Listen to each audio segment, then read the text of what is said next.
Hello everyone. Tonight we're unraveling the oddly exhausting life of the ancient Maya, a civilization where your skull was pressed into the shape of a corn cob, your teeth were drilled full of jade, and the gods demanded you stay in constant communication through blood. It wasn't just the occasional ritual or holiday. Imagine being told as a child, yes, you'll need to feed the hearth, help grind the maize, and by the way, don't forget to prick your tongue so the universe doesn't collapse. From queens pulling and studded ropes through their mouths, to captives painted blue before being thrown into sacred wells, to kings pretending to be gods while trying not to faint under a headdress that doubled as a portable sauna. This was daily life. A theater of survival where sweat, pain and smoke held the cosmos together. That's where we're going tonight, into plazas heavy with incense, temples whispering with shadows, and rituals that feel both terrifying and strangely poetic. If this kind of storytelling makes you curious, take a second to like the video or subscribe, but only if you genuinely enjoy being lulled into these strange corners of history with me. No pressure, no divine punishment if you don't. I'd love to know where you're tuning in from, and what time it is as you listen. Are you watching at midnight, drifting towards sleep, or is it breakfast and you're balancing your coffee while hearing about thorny ropes and sacred sinkholes? Share it in the comments. It's one of my favorite things. Seeing this little community stretch across time zones like its own quiet constellation. So now, dim the lights. Let the room go soft and shadowed. Maybe light a candle, maybe sip some tea.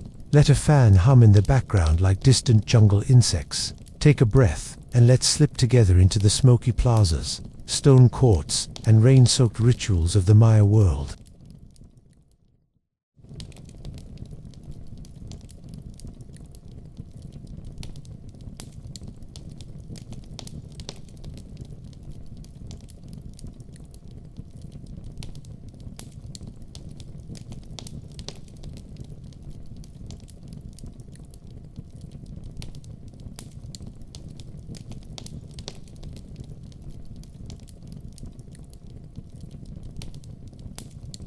Let me tell you about the person you could have been. Forget pastel nurseries, ultrasound photos, and debates about whether the stroller should have cup holders. If you'd been born in the Maya world, your arrival wasn't just a family affair, it was a cosmic event, stamped into the calendar like a divine appointment no one could reschedule. The midwife didn't ask what name your parents liked. She checked the Tizocan calendar, a 260-day cycle that decided whether you were destined to be a warrior, a healer, or some unlucky human sacrifice waiting for your big day at the pyramid steps. You were basically born with a resume, and the gods were your HR department. Picture the scene. The house walls plastered with lime, the smell of burning copal incense curling in the air, and your mother gritting her teeth while women chant prayers to Ixchel, goddess of childbirth, and weaving a multitasker if there ever was one. Your father, probably pacing outside, not because he was nervous, but because men weren't the stars of this show. Midwives carried the real authority. They weren't just medical workers, they were ritual specialists who believed every cry, every hiccup, every bit of squirming carried cosmic meaning. Your umbilical cord, that wasn't trash. It might be buried under the hearth, tying you forever to the home fire, or tucked away for ritual use later. Think of it as an early insurance policy with the gods. And if you happen to be born on a particularly unlucky day, well, congratulations. The midwife might quietly inform your parents that your life was going to be a series of accidents, illnesses, and awkward dinner conversations. People today blame astrology memes for their bad dating choices. The Maya blamed entire cycles of the universe. You didn't just have a star sign, you had a cosmic job description.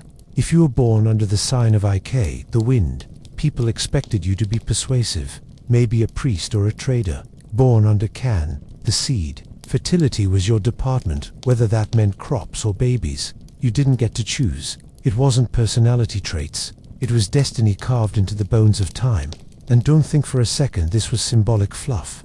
Archaeological evidence shows how deeply the calendar ruled their lives. Temples at places like Copan and Tikal weren't just pretty stone stacks, they were cosmic clocks, measuring out the rhythm of ritual, planting, and birth. So when you squawked your first cry, somewhere above you, stars and planets were being consulted.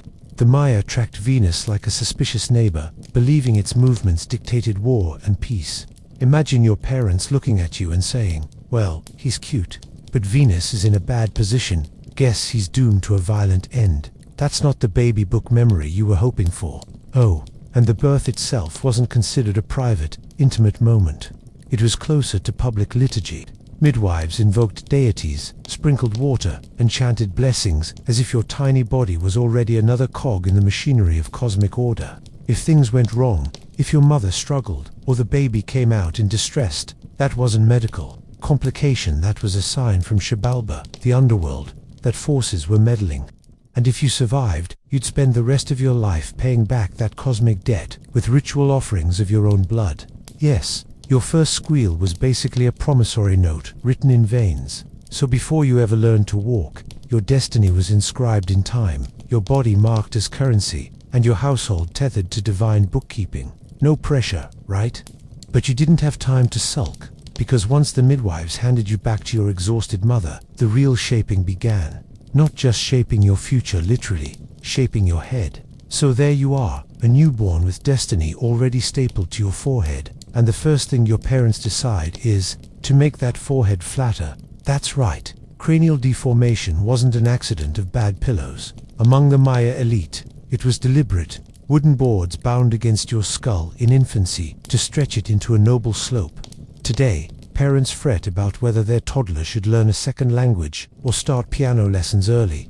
Maya parents worried that your head didn't yet look divine enough. By the time you could toddle, your skull resembled the curve of a maize cob fitting, since maize wasn't just food, it was the very substance of humanity, according to their creation myths. Forget baby's first words. This was baby's first agricultural allegory, and the upgrades didn't stop there. Your teeth, decorative canvases. Archaeologists have found evidence of jade, turquoise, even hematite inlays drilled right into the enamel. You weren't biting into corn tortillas with just molars. You were flashing status every time you smiled. Imagine being 7 years old and your parents deciding that your grin wasn't radiant enough until someone with a sharpened tool and zero anesthesia carved gemstones into your teeth. Childhood braces don't sound so bad anymore, do they? But physical modification wasn't simply vanity. It was social signaling of the highest order. The slope of your head, the gleam of your teeth, even the tattoos and body paint you might get later, these were your business cards, your Instagram bio, your spiritual resume all at once. They told people which family you came from, which gods you honored, and whether you were destined to command armies or just clean up after them. Meanwhile, your daily routine was steeped in ritual from the start. Household shrines tucked into corners of adobe homes weren't decoration, they were portals. Constant reminders that ancestors were always watching. Forget the cozy bedtime prayer you might have mumbled in a modern childhood. Here, you dropped bits of food, a few drops of blood, maybe some incense into the family hearth, and hoped your grandmother's ghost didn't decide you were slacking. Even play had ritual undertones. The ball game wasn't a backyard kickabout. It was training for cosmic theater, a rehearsal for the day when losers might pay with their lives. Picture a kid's first scrappy game ending with someone saying, "Don't get too good, you might end up on the wrong side of history." And let's talk about schooling. Commoner kids learned to farm, planting maize, beans, and squash in the milpas, carrying water, grinding corn with hands rubbed raw by stone. Elite children, meanwhile, were drilled in hieroglyphs, astronomy, and the fine art of looking sufficiently divine while bleeding themselves with obsidian blades. Childhood was a preparation, not for self-expression, but for role performance. To be mazed, to be sacrifice, to be orderly. Every joke you cracked, every game you played, every scratch on your shin, all of it was already read as foreshadowing of your destiny. And you couldn't exactly rebel. If you rolled your eyes during a household ritual, that wasn't kids these days. It was a potential cosmic disorder. Parents weren't just correcting behavior, they were maintaining the balance of the universe. Imagine your father frowning at you, not for spilling beans, but because the gods might now withhold rain. That's the weight you carried in your tiny, reshaped head. So your childhood wasn't about toys and laughter. It was about becoming a living emblem of maize and cosmos, decorated like a gemstone and watched like a hawk. And as soon as you could walk, talk, and bleed on command, you were ready for the next step. Education in the great cosmic order itself. By now, your skull has the slope of a corn cob. Your teeth sparkle with jade like you're auditioning for the role of prehistoric disco ball. and your parents finally decide it's time for school. Don't picture chalkboards and lunchboxes. Maya education was less 2 + 2 = 4, and more memorize. The rhythm of the universe or risk collapsing society. No pressure. If you were elite, your teachers weren't the patient types with apples on their desks. They were priestsmen who lived their lives buried in codices made from fig bark paper, inked with rows of glyphs that looked like owls, faces, and slightly confused fish, and they expected you to master them quickly. Reading glyphs wasn't optional for the ruling class. It was a way of communicating with gods and ancestors, of tracking tribute and deciding when to plant maize.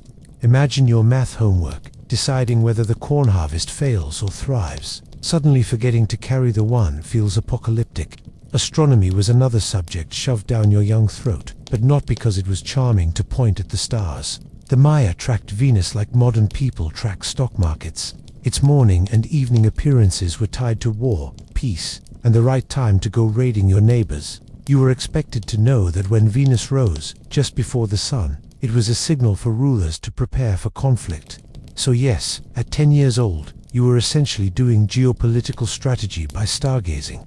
Today's kids memorize state capitals. You memorized the shifting dance of Jupiter. And then there were the calendars. Not one, but several. The 260-day ritual, days Ocan, the 365-day solar hob, and the long count, a timeline stretching back to mythic creation. You learned to calculate where your birthday intersected these cycles, which explained why Aunt Exchel kept muttering that you were destined to be sacrificed before puberty. Picture having to memorize multiplication tables while simultaneously keeping track of cosmic cycles that stretched thousands of years into the past and future. And yes, if you messed it up, people might die. But your education wasn't all cosmic spreadsheets. You were also drilled in mythology. The Paul Va, the sacred storybook of the Keshmaya, wasn't just bedtime reading, it was a manual. You learned about the hero twins who tricked the lords of the underworld with a ball game and resurrection. These weren't fairy tales to lull you to sleep. They were models of behavior, cautionary parables, and occasionally grim reminders that gods enjoyed making mortals squirm for fun. When you were caught daydreaming, your teacher might snap, "Pay attention, or you'll end up in Xibalba playing ball with your head," as the ball, hard to ignore. Even the subjects that seemed harmless carried weight. Music and dance weren't hobbies. They were rehearsals for rituals. Every drumbeat aligned with cosmic balance. Every step linked your little body to the choreography of creation. Messing up the rhythm wasn't oops, it was destabilizing the order of the universe. If you thought stage fright was bad, imagine believing the entire harvest depended on your ability to keep time. So education wasn't about becoming yourself, it was about becoming a vessel of the cosmos. Your mind was trained to weave time, to read gods in the stars, to understand maize as the skeleton of life. And before you could even enjoy the thrill of learning, you were already being handed obsidian blades for another subject altogether: ritual devotion, the art of feeding the gods with your own veins. By now, you're fluent in calendars that make modern planners look lazy. You can rattle off the hero twins' adventures like it's small talk, and you've probably spilled a little blood just to prove you're serious. But all of that big theater education in cosmic order only meant one thing: your everyday life was going to be ritual, and then surprise, more ritual. You didn't wake up to cartoons, you woke up to smoke. The hearth in your family's home wasn't just a cooking spot, it was a shrine, the literal axis between you, your ancestors, and the gods. Every day began with offerings: a pinch of maize meal, a drizzle of cacao, a puff of copal incense tossed into the fire so the smoke could rise like a spiritual Wi-Fi signal to the heavens. Forget brushing your teeth. First thing, your breath smelled like last night's tamales. Anyway, what mattered was feeding the spirits before you even fed yourself. And the ancestors weren't abstract. They were right there, woven into every corner of the household. Little altars carved into walls or tucked near the door carried effigies and bones, a constant reminder that Grandma was still watching. If you muttered something rude, you weren't just dissing your parents, you were insulting an audience of ghosts who'd make sure your cornfield stayed suspiciously barren next season. Privacy didn't exist. Even death didn't free you from family oversight. Caves and cenotes, the yawning mouths of limestone, and pools of fresh water were another daily reminder that the world wasn't neatly divided between here and there. These were portals to Xibalba, the underworld, and people treated them with both reverence and dread. Farmers stopped by on the way to their fields to toss offerings into Sonotspeed's pots. Even the occasional chicken beak. Water was the one thing you couldn't mess around with in the Maya lowlands. Archaeologists dredging sacred wells like the one at Chichen Itza have pulled up bones alongside jade and obsidian, which tells you that for the Maya, keeping the rain god Chok happy wasn't optional maintenance, it was existential. Daily devotion could be humbler, few drops of blood squeezed from an earlobe or tongue into bark paper, then burned so the smoke carried your essence upward. It sounds extreme until you realize this was their version of lighting a candle or saying grace. A couple drops, and you were square with the universe again. But of course, nobles had to take it further. Queens pulling ropes of thorns through their tongues. Kings opening their genitals with obsidian blades. It wasn't just a stunt. It was theater. Proof to everyone that divine order flowed through their veins, literally. And you, as a child, you were apprenticed into this rhythm. Before breakfast, you might scatter tamale crumbs at the household shrine. Before sleep, you'd listen to prayers murmured in a cadence older than the pyramids. Even playtime had its rituals. You didn't just kick a ball around, you rehearsed the cosmic ball game. The struggle of life and death retold in every bounce. By the time you were 10, you knew that nothing in your day was ordinary. Cooking, farming, bathing, even sneezing, everything needed some ritual word or gesture to keep the universe spinning. So daily devotion didn't feel optional. It felt like breathing. And yet, with all this constant maintenance, the gods still seemed endlessly hungry.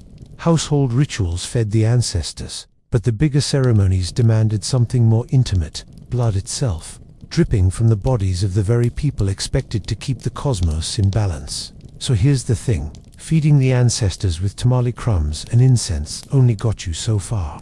The gods didn't run on carbs, they ran on blood.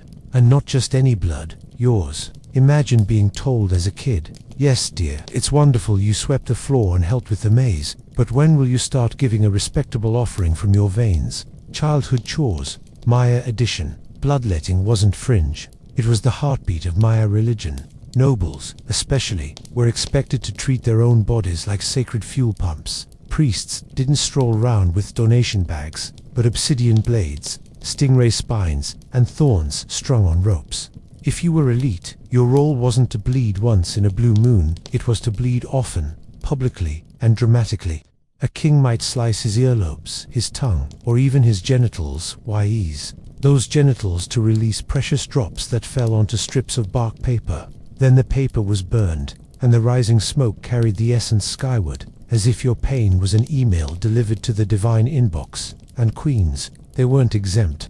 In fact, some of the most vivid depictions on Maya's TV show royal women pulling thorn-stitted ropes through their tongues, blood dripping into bowls, serpents of vision swirling in the fumes. These weren't metaphors.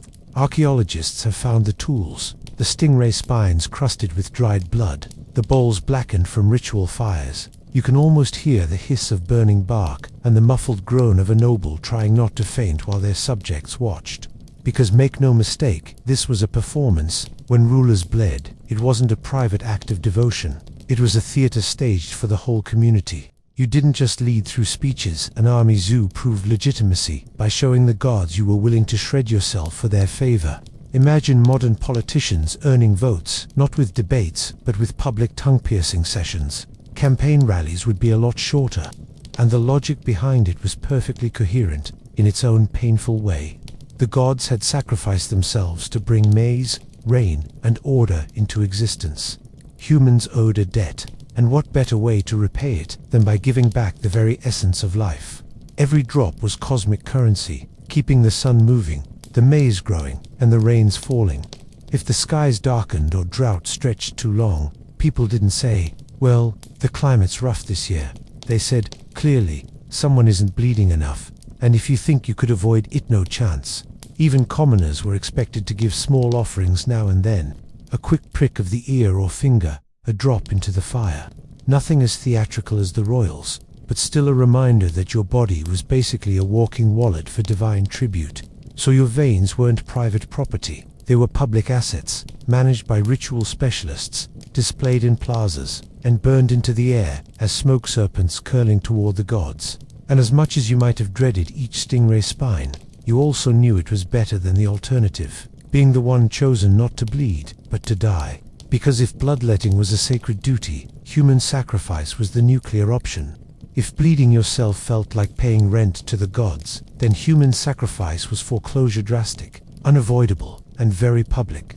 And nowhere was this more dramatic than at Chichen Itza, with its infamous sacred cenote, a vast limestone sinkhole filled with green water that looked less like paradise and more like the gods' waiting room. For the Maya, this wasn't just a pond. It was a vertical highway to the rain god Chok and his watery underworld. Tossing in a few incense sticks wasn't enough. No Chok expected Bodhis. Archaeologists have dredged the cenote and pulled up the evidence. Human bones, many from children and young men, mingled with jade beads, gold ornaments, obsidian blades, and carved pottery. It was a sacrificial buffet, a mix of valuables and veins, all pitched into the deep. And while Hollywood loves to show screaming victims dragged against their will, the reality was, sometimes even stranger. Some sacrifices were chosen, prepared, and ritualized in ways that suggested a grim kind of honor. Imagine being told, "Congratulations, you've been selected to save the crops," while everyone nods solemnly, pretending that drowning in a green sinkhole is a career highlight. The mechanics were as theatrical as they were terrifying. Captives often taken in wars designed specifically to provide victims were dressed in finery, painted with ritual pigments, and paraded before the crowd. Sometimes they were thrown alive into the cenote to drown, other times killed first and then tossed in. Either way, the offering wasn't symbolic, it was literal. The gods didn't want your gratitude, they wanted breath cut short, blood spilled, and bones sinking into sacred water. And it wasn't only at Chichen Itza. Sacrificial rituals ran through Maya cities like arteries. Some victims were decapitated, their heads displayed in skull racks, called Tezcampantli, visual billboards reminding everyone that divine balance required flesh. Others had their hearts cut out on stone altars, the still-beating organ raised skyward before being offered to the gods. Cold efficiency, wrapped in ritual. The message was clear: human life was renewable energy, and the gods had no intention of running out of fuel. But here's the part that might make you squirm. The victims weren't always foreigners or criminals. Sometimes they were local elites, children, or even nobles themselves, selected for purity and cosmic value. Think about that to your parents could spend years shaping your maize cob head, drilling jade into your teeth, teaching you the calendar system, and then decide the most honorable end was to be tied, painted blue, and cast into a pit to keep the rains coming. College applications look merciful by comparison. To the Maya, though, this wasn't cruelty, it was reciprocity. The gods had bled and died to create humanity. The least he could do was return the favor when the cornfields wilted. And in a world where a few years of drought could topple kingdoms, the cenote wasn't just a ritual stage, it was a survival strategy, brutal but logical.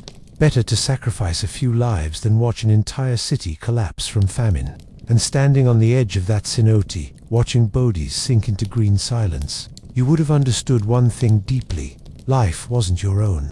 It belonged to the gods, borrowed until the day they demanded it back. And if they didn't take you today, they might take you tomorrow, in another arena that turned play into death, where the bounce of a rubber ball could decide your fate. If you thought recess was stressful, wait until I tell you about your childhood sports. The Maya ball game wasn't just sweaty kids running in circles. It was cosmic theater, life and death choreography, and occasionally the fastest way to get yourself killed while pretending to have fun. Forget orange slices at halftime losers, sometimes paid with their heads. Picture the court: long stone alley, high sloping walls, and stone hoops set ridiculously high, like basketball invented by sadists. You and your teammates were expected to knock a heavy rubber ball, sometimes weighing up to 9 pounds, through those hoops. Oh, and you couldn't use your hands or feet, just your hips, elbows, and thighs. Imagine volleyball meets sumo wrestling, except every bounce echoed with cosmic meaning. Each game replayed the primordial match of the hero twins from the Popol Vuh, who outwitted the lords of the underworld by winning at ball. When you stepped onto that court, you weren't just an athlete, you were temporarily reenacting the very struggle between life and death. And the crowd knew it. These weren't casual matches. Archaeologists have found courts at nearly every major Maya site. Chichen Itza, built with monumental precision and often aligned to celestial events. The ball game wasn't background entertainment. It was center stage, with music, chanting, and incense thick in the air. Players weren't cheered for athletic skill alone, they were embodying cosmic order, their sweat lubricating the gears of creation. But sweat wasn't always enough. Sometimes the stakes went beyond bruises. Captives of war, dressed up and paraded, were forced to play knowing full well the match would end with sacrifice. Some inscriptions suggest that entire losing teams could be executed, their blood and bodies feeding the gods just as the ball had bounced across the stone. Imagine shooting an airball in overtime and realizing it wasn't just the championship you lost, tit was your head. And even when nobles played, the undertones were sharp. Kings and lords sometimes donned padded gear, stepping onto the court not just to show athleticism, but to ritually prove divine favor.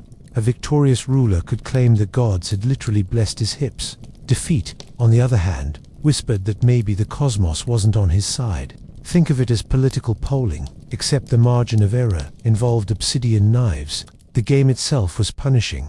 That rubber ball, hard enough to bruise bones, players wore thick leather and cloth padding to protect their ribs and hips, but still staggered off the court, battered and limping. Archaeologists have found figurines of players with swollen knees, cracked ribs, and exaggerated hip guards. And yet the pain was part of the spectacle. Each thud against flesh reminded everyone that blood and sweat kept the universe in balance. For the crowd, it was mesmerizing. Children craned from rooftops, priests muttered incantations, nobles wagered on outcomes, and beneath it all was the humming knowledge that this wasn't just sport. It was ritual combat, where the ball symbolized the sun, where every bounce reenacted cosmic cycles, and where every victory or loss rippled into divine judgment. So yes, you could have been a ball player, muscles sore, lungs heaving, sweat running into your eyes, knowing every dive and bounce was less about scoring points and more about keeping the stars aligned. And if you lost badly enough, the court could become your tomb, which meant kingship itself, the divine theater of ruling, was never far from this game. On the ball court you proved your body to the gods. On the throne you proved your blood. If the ball game turned sweat into ritual, kingship turned your entire existence into a permanent stage play. You weren't just a ruler, you were expected to be a walking deity, a god in feathers, jade, and dripping blood. And like every great performance, the audience was massive, and the stakes were cosmic. Forget dress for the job you want. The Maya king dressed for the god he was supposed to temporarily become. Imagine stepping into the plaza at Tikal or Palenque, thousands of eyes watching, drums pounding, incense smoke curling like ghostly curtains. You appear not as yourself, but as an avatar of a god, maybe the maize deity, reborn in shimmering green feathers, or a warrior god with a jaguar pelt and obsidian blade. You weren't role-playing, you were collapsing the distance between human and divine. Every feather, every bead of jade, every slash of paint was a sacred cue telling the crowd that for this moment, you were the god they relied on to make the rains fall. The rituals demanded more than costumes. Bloodletting was the script. Inscriptions carved on Stelian temple walls show kings piercing their tongues, offering scrolls of blood-soaked bark that, when burned, conjured vision serpents, hallucinatory beings rising in smoke. These weren't metaphors. People truly believed that gods and ancestors appeared through those smoky portals. The king's pain was proof of sincerity, his trembling body the guarantee that cosmic debts were being paid. You weren't simply bleeding. You were opening a door between worlds, with the crowd silently hoping the gods liked what they saw. And the queen was no passive co-star. Lady Exoc of Jaxtelan, carved forever in limestone, is shown pulling a thorny rope through her tongue while her husband watches the resulting vision serpent coil into being. Royal women bled, too, their pain equally vital to sustaining divine order. Kingship was never solo, it was a duet, a family business written in flesh. These ceremonies weren't small gatherings in palace courtyards. They were massive public performances, conducted in plazas that could hold thousands. Temples and pyramids were designed as theaters, their stairways, stages where rulers ascended, bled, and proclaimed divine favor. From below, the people saw not a man wobbling in heavy headdress, but a god towering above, blood dripping down limestone steps. Architecture itself exaggerated the illusion, amplifying the spectacle until no one could doubt it. But behind the grandeur was a constant anxiety.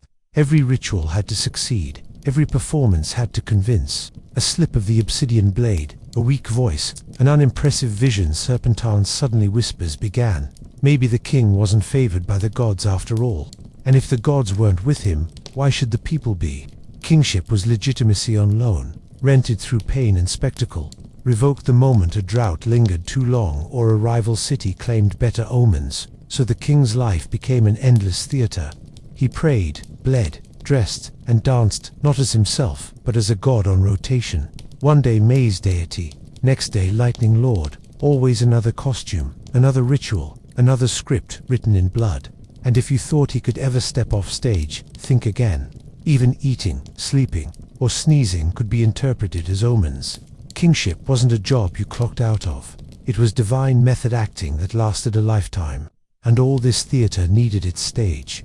Not just plazas filled with smoke, but pyramids, temples, and stone calendars built to align with the very stars. The ruler wasn't just dressing like a god. He was backed by architecture designed to prove that claim, down to the shadow of a serpent slithering down a pyramid at equinox. If kingship was theater, then the temples and pyramids were the stage sets, grand, heavy-handed, and so precise they made Broadway look sloppy. The Maya didn't build for comfort. They built to convince everyone, living and dead, that time itself bent to their design. Imagine growing up in a world where every stone you walked past wasn't just architecture, but an astronomical instrument silently tracking your fate. Take El Castillo at Chichen Itza. The pyramid tourists climb today with their sneakers squeaking on steps carved for gods. On the spring and autumn equinoxes, the late afternoon sun casts a shadow that ripples down the stairway like a serpent, joining the carved serpent head at the base. That wasn't an accidental flare. It was a cosmic light show, a reminder that Kukulkan, the feathered serpent deity, still slithered between heaven and earth. For the crowd watching, this wasn't a neat trick of light. It was proof that the universe was aligned, that the ruler had balanced the cosmic books for another season. Your shadow at 5 p.m. never carried that much responsibility. And the numbers embedded in these structures weren't random either. 91 steps on each side of El Castillo, plus the top platform, make 365. The solar year encoded in limestone. Other pyramids lined up with Venus, with solstices, with lunar cycles. Cities weren't messy sprawls. They were laid out like celestial diagrams stamped onto the earth. Every plaza, ball court, and temple pointed somewhere important in the sky. You couldn't get lost in a city because the stars were literally the map. Now, before you picture mystical monks with telescopes, remember these were also practical devices. Calendars, planting schedules, and prophecies all relied on architecture to anchor them. Priests climbed temple tops, not for the view but to watch the heavens, charting the exact moment Venus appeared or the moon tilted into eclipse. And when they announced it was time to plant maize or time to wage war, people didn't argue. Who could argue with a pyramid that literally made the god's shadow crawl across its steps? But these buildings weren't just observatories. They were propaganda cast in stone. Monumental staircases funneled crowds upward toward kings dressed as gods, bleeding under the sky. Every step said, "Look, your ruler controls time. The stars obey him. Don't even think about rebellion." And if you did, the stone would still be there long after your bones crumbled, whispering its same message to the next generation. Temples outlived kings on purpose. They were machines of memory, grinding human lives into divine order.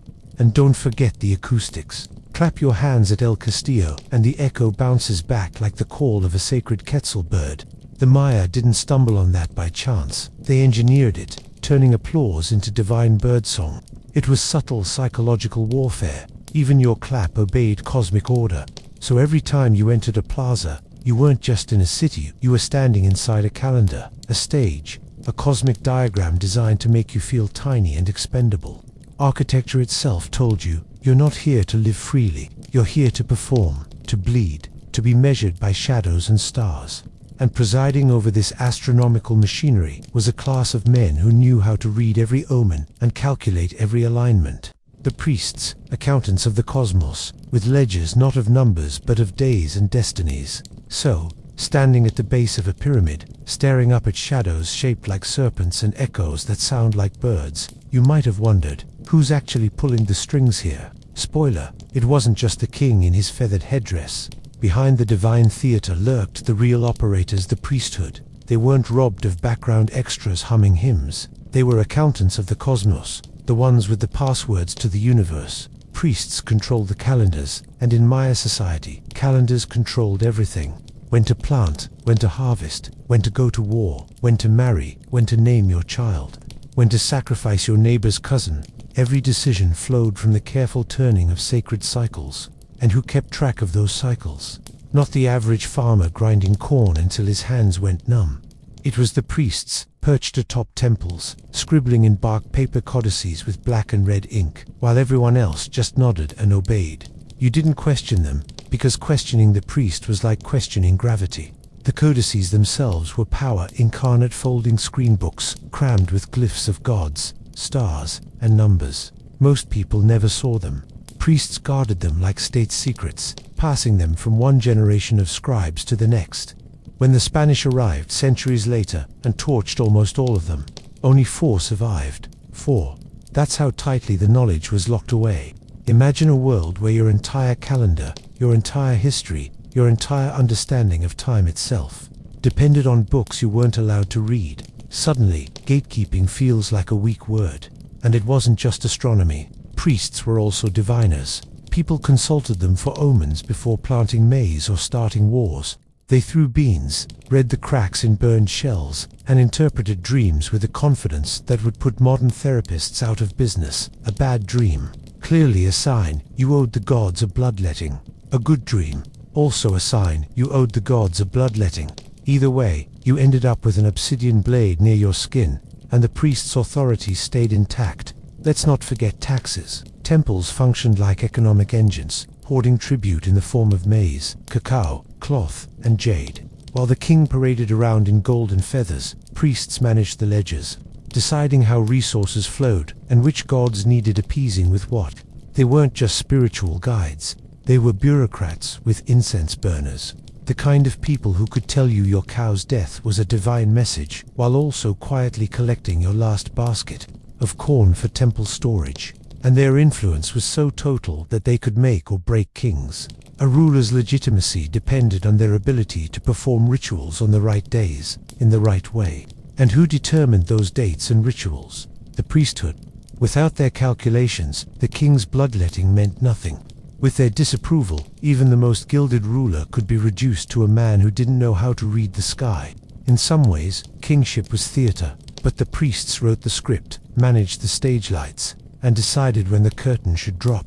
So if you'd been born into this world, your life wasn't really ruled by the king or even the gods. It was ruled by the men who kept the cosmic books balanced, the ones who knew exactly when Venus would rise and what it meant for your marriage prospects. And as the priests tightened their grip on knowledge, you might have noticed a troubling trend. Wars growing more frequent, sacrifices larger, droughts longer, and the weight of ritual pressing heavier on everyone. Because when you hold the monopoly on time itself, eventually, time runs out. If priests held the keys to the cosmic calendar, then war was how kings paid the bills. But here's the twist. Maya warfare wasn't mainly about killing enemies on the battlefield. No, that would have been too easy. The real goal was to capture them alive, drag them home, and stage their deaths in front of everyone.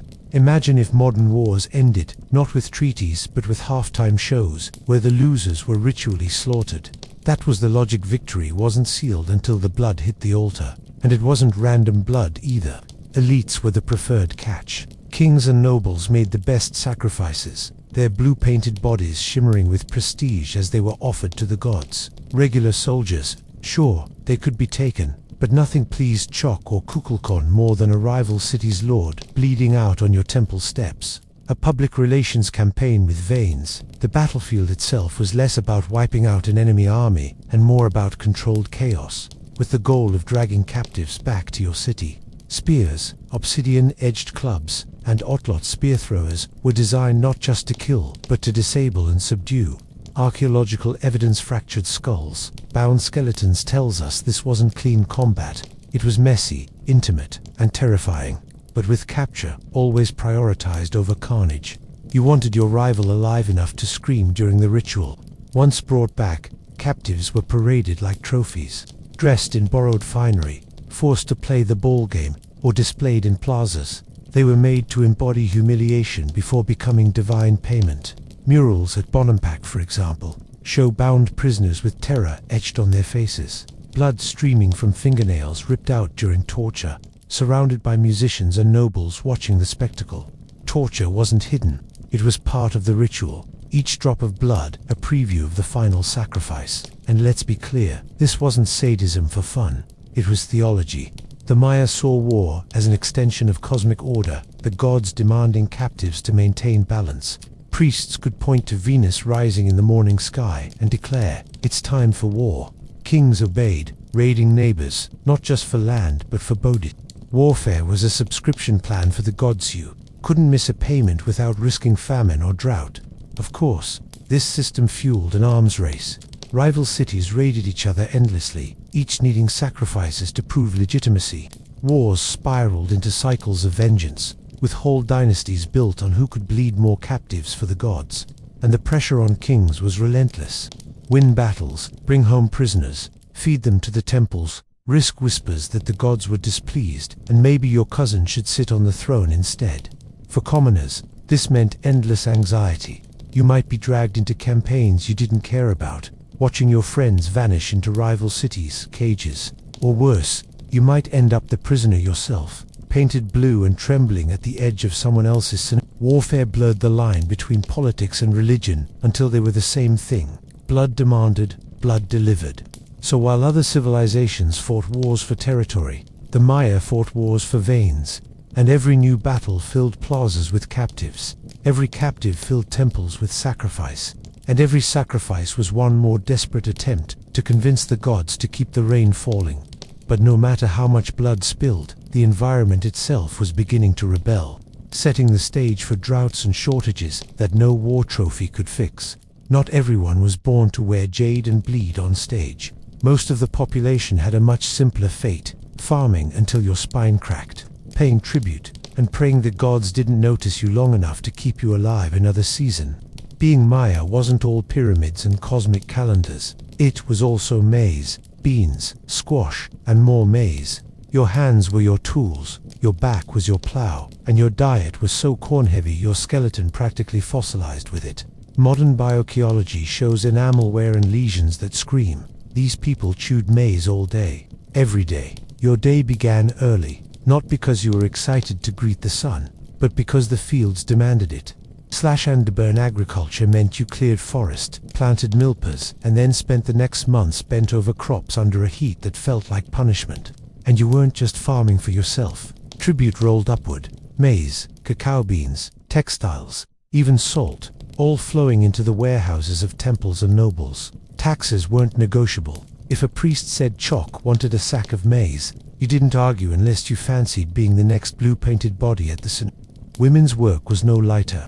Grinding maize on stone matates for hours each day wore down joints and hands until arthritis set in before middle age. Imagine kneeling for hours every morning, muscles aching, just to turn kernels into masa for tortillas and tamales. That sound, the scraping of stone on stone, was the soundtrack of Maya kitchens. An endless low grind echoing across generations. And while men marched off for campaigns or construction, women kept households humming with ritual offerings, weaving textiles, and raising children destined to repeat the same cycle. Children weren't exempt either. From a young age, they carried water, fetched firewood, tended small plots, and helped with grinding. Play existed, but even that was steeped in ritual rehearsal, ball games echoing the cosmic struggle, toys shaped like animals sacred to the gods. You didn't get to just be a kid, you were training for labor or sacrifice, depending on where the calendar slotted you. And then there were the building projects. Temples and palaces didn't rise by magic. Commoners hauled limestone blocks, mixed plaster, and paved plazas under the supervision of overseers. Imagine dragging stones the size of refrigerators in humidity thick enough to drown you, while priests in the shade argued about Venus. Public works were constant, because keeping up with divine theater meant cities needed ever more monumental backdrops. Your sweat was mortar, your exhaustion part of the cosmic tax. Markets offered some relief. Maya cities buzzed with trade-car beans functioning as currency, stalls with salt, honey, jade trinkets, and colorful textiles. But even markets weren't free from ritual weight. Transactions happened under the watchful eyes of deities, and festivals could turn an ordinary trading day into a procession complete with incense and sacrifices. Imagine buying peppers and ending up watching a public bloodletting as part of the checkout experience. Life for commoners was narrow but essential. While kings dressed as gods and priests whispered to Venus, you broke your back to grow the maize that fed them, wove the cloth they paraded in, and carried the tribute they burned in rituals. Your devotion wasn't optional. It was embedded in daily tasks. Sweep the floor, grind the corn, feed the fire, each act a tiny offering, each motion another thread tying you to the cosmos. And yet, even as you carried the burden, cracks were showing. Deforested hills, eroded soil, overtaxed landure. Milpa grew thinner with each season. Droughts lingered longer. Rituals grew heavier, sacrifices bloodier. But the rains sometimes refused to come. And when the gods stopped answering, all those rituals began to feel less like cosmic maintenance and more like desperate bargaining. You can only ask so much from the land before it begins to talk back. And the Maya asked for a lot cities sprouting across the lowlands. Temples demanding endless stone, fires clearing forest for new milpas. By the late classic period, the jungle wasn't the limitless green ocean it once was. It was scarred, carved, and tired. You might have thought the gods were punishing you, but really it was ecological math. Too many mouths, too little soil. The farming system was brilliant in theory. Slash handbone cut forest, burn it, plant maize, beans, squash, harvest, then move to fresh land. But when populations swelled, fallow cycles shortened. Fields didn't have time to recover. Soil eroded. Nutrients drained. What had once been lush milpas turned patchy, dry, and resentful. Archaeologists digging around Copan and Tikal find pollen records and soil cores that tell the story. Massive deforestation, reduced biodiversity, and landscapes that looked less like a jungle and more like exhausted farmland. And water, the one thing the Maya couldn't negotiate with, grew scarce. Lake cores from places like Chichen Itza and the Peton region show layers of sediment pointing to prolonged droughts, some stretching decades. Imagine living in a city of tens of thousands when the sky locked up for years. Reservoirs dried, cenotes sank lower, wells turned to mud, and no amount of incense, bloodletting, or captives hurled into sacred pools seemed to bring the rains back. Chok, the rain god, had clearly put his conch shell on silent mode. Cities still tried to cope.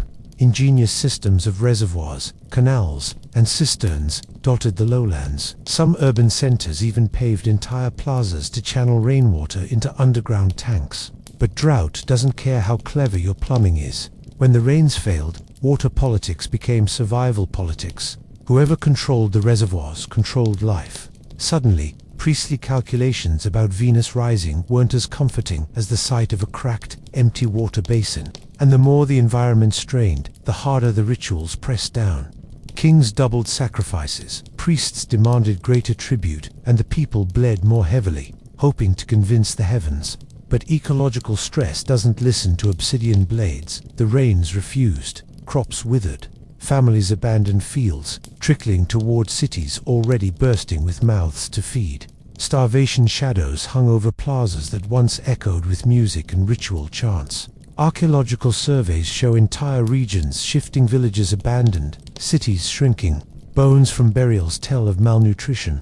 Growth lines in children's skeletons record stunted lives, interrupted by famine. You didn't need a priest to explain the omen, you could see it in your own ribs. And still, monuments rose. Kings commissioned bigger temples, carved more elaborate stelae, staged more extravagant bloodlettings to prove their legitimacy. But to the commoner dragging stones or watching the cenote swallow yet another painted victim, the question gnawed. If the gods are so powerful, why won't they give rain? And if the kings are truly divine, why do the reservoirs stay dry? When faith collides with empty stomachs, loyalty falters. Wars sharpened, rivalries turned bitter, and suspicion seeped into every ritual. The environment wasn't just background, it was the stage collapsing under the weight of the performance. And as the jungle receded and droughts bit harder, whole cities began to dim, plazas falling silent where once drums pounded. But the collapse wasn't a lightning strike. It was a long unraveling, drawn out in drought, war, and desperation, until even the greatest capitals, Tikal, Copan, Calakmul, saw their stone stages abandoned, their plazas overgrown, and their pyramids swallowed back into the jungle. Collapse didn't come like a single thunderclap. It came like a long, uncomfortable silence, the kind that stretches in a room when everyone realizes no one actually knows what to do. By the 8th and 9th centuries, the great classic Maya capitals Tlacopan and Calakmul were creaking under their own weight.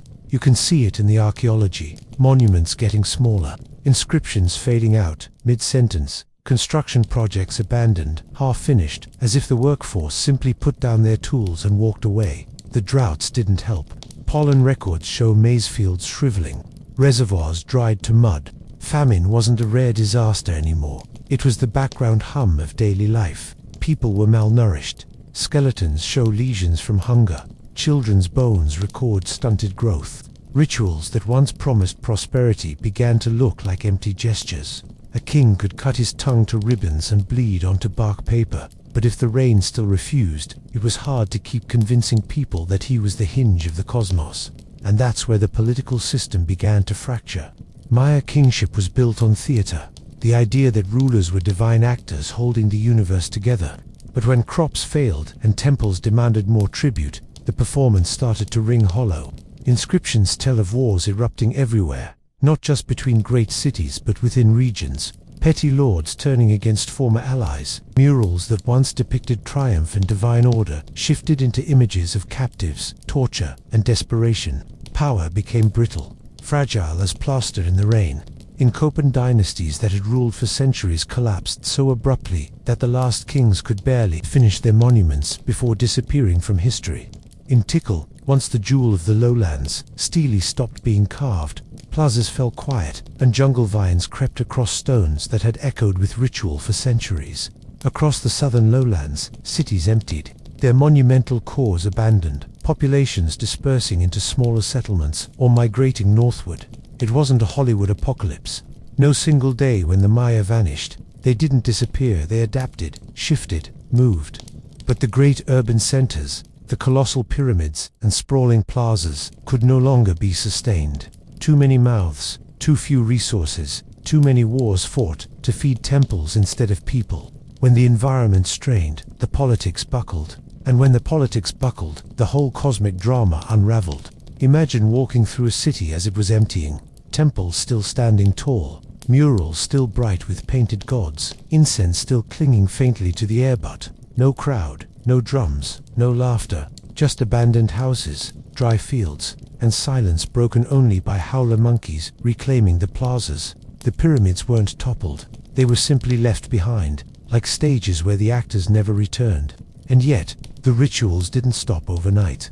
In the northern lowlands, Chichen Itza, Uxmal, Japan, new centers rose, carrying the flame of ceremony, bloodletting, and sacrifice into later centuries. Collapse wasn't the end of the Maya world, it was a transformation. The classic order, with its towering cities and divine kingship, fell apart, but the people, the language, and the traditions carried on, reshaped into new forms. Still, if you had been born into those last generations in the south, you would have felt the walls closing in, the hunger in your belly, the priest demanding more blood, the king's promises ringing hollow as the sky stayed stubbornly dry. Collapse wasn't a mystery to you. It was the reality of carrying water from a shrinking cenote, while the jungle slowly swallowed your city whole. And yet against all odds something of the Maya endured.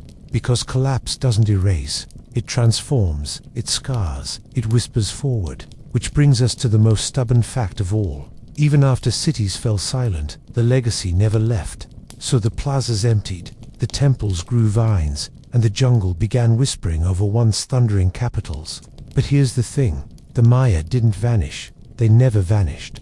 Collapse was only the empire's costume change. The people stayed, the languages lived, the rituals bent but didn't break. If you'd been born after the so-called fall, you'd still grow up grinding maize, speaking in Maya tongues, and whispering prayers to Chok when the sky looked too dry. The stage props shifted, but the script endured. The calendar survived Tutho's intricate, maddening cycles of the Tizocan and Hob, the long count ticking away centuries. When Europeans stumbled centuries later, they were so baffled by mathematics and astronomy that they assumed the locals couldn't possibly have invented them. Spoiler, And while Spanish friars burned codices in bonfires, entire libraries of bark paper, wisdom going up in smoke, Maya scribes had already tattooed time into stone.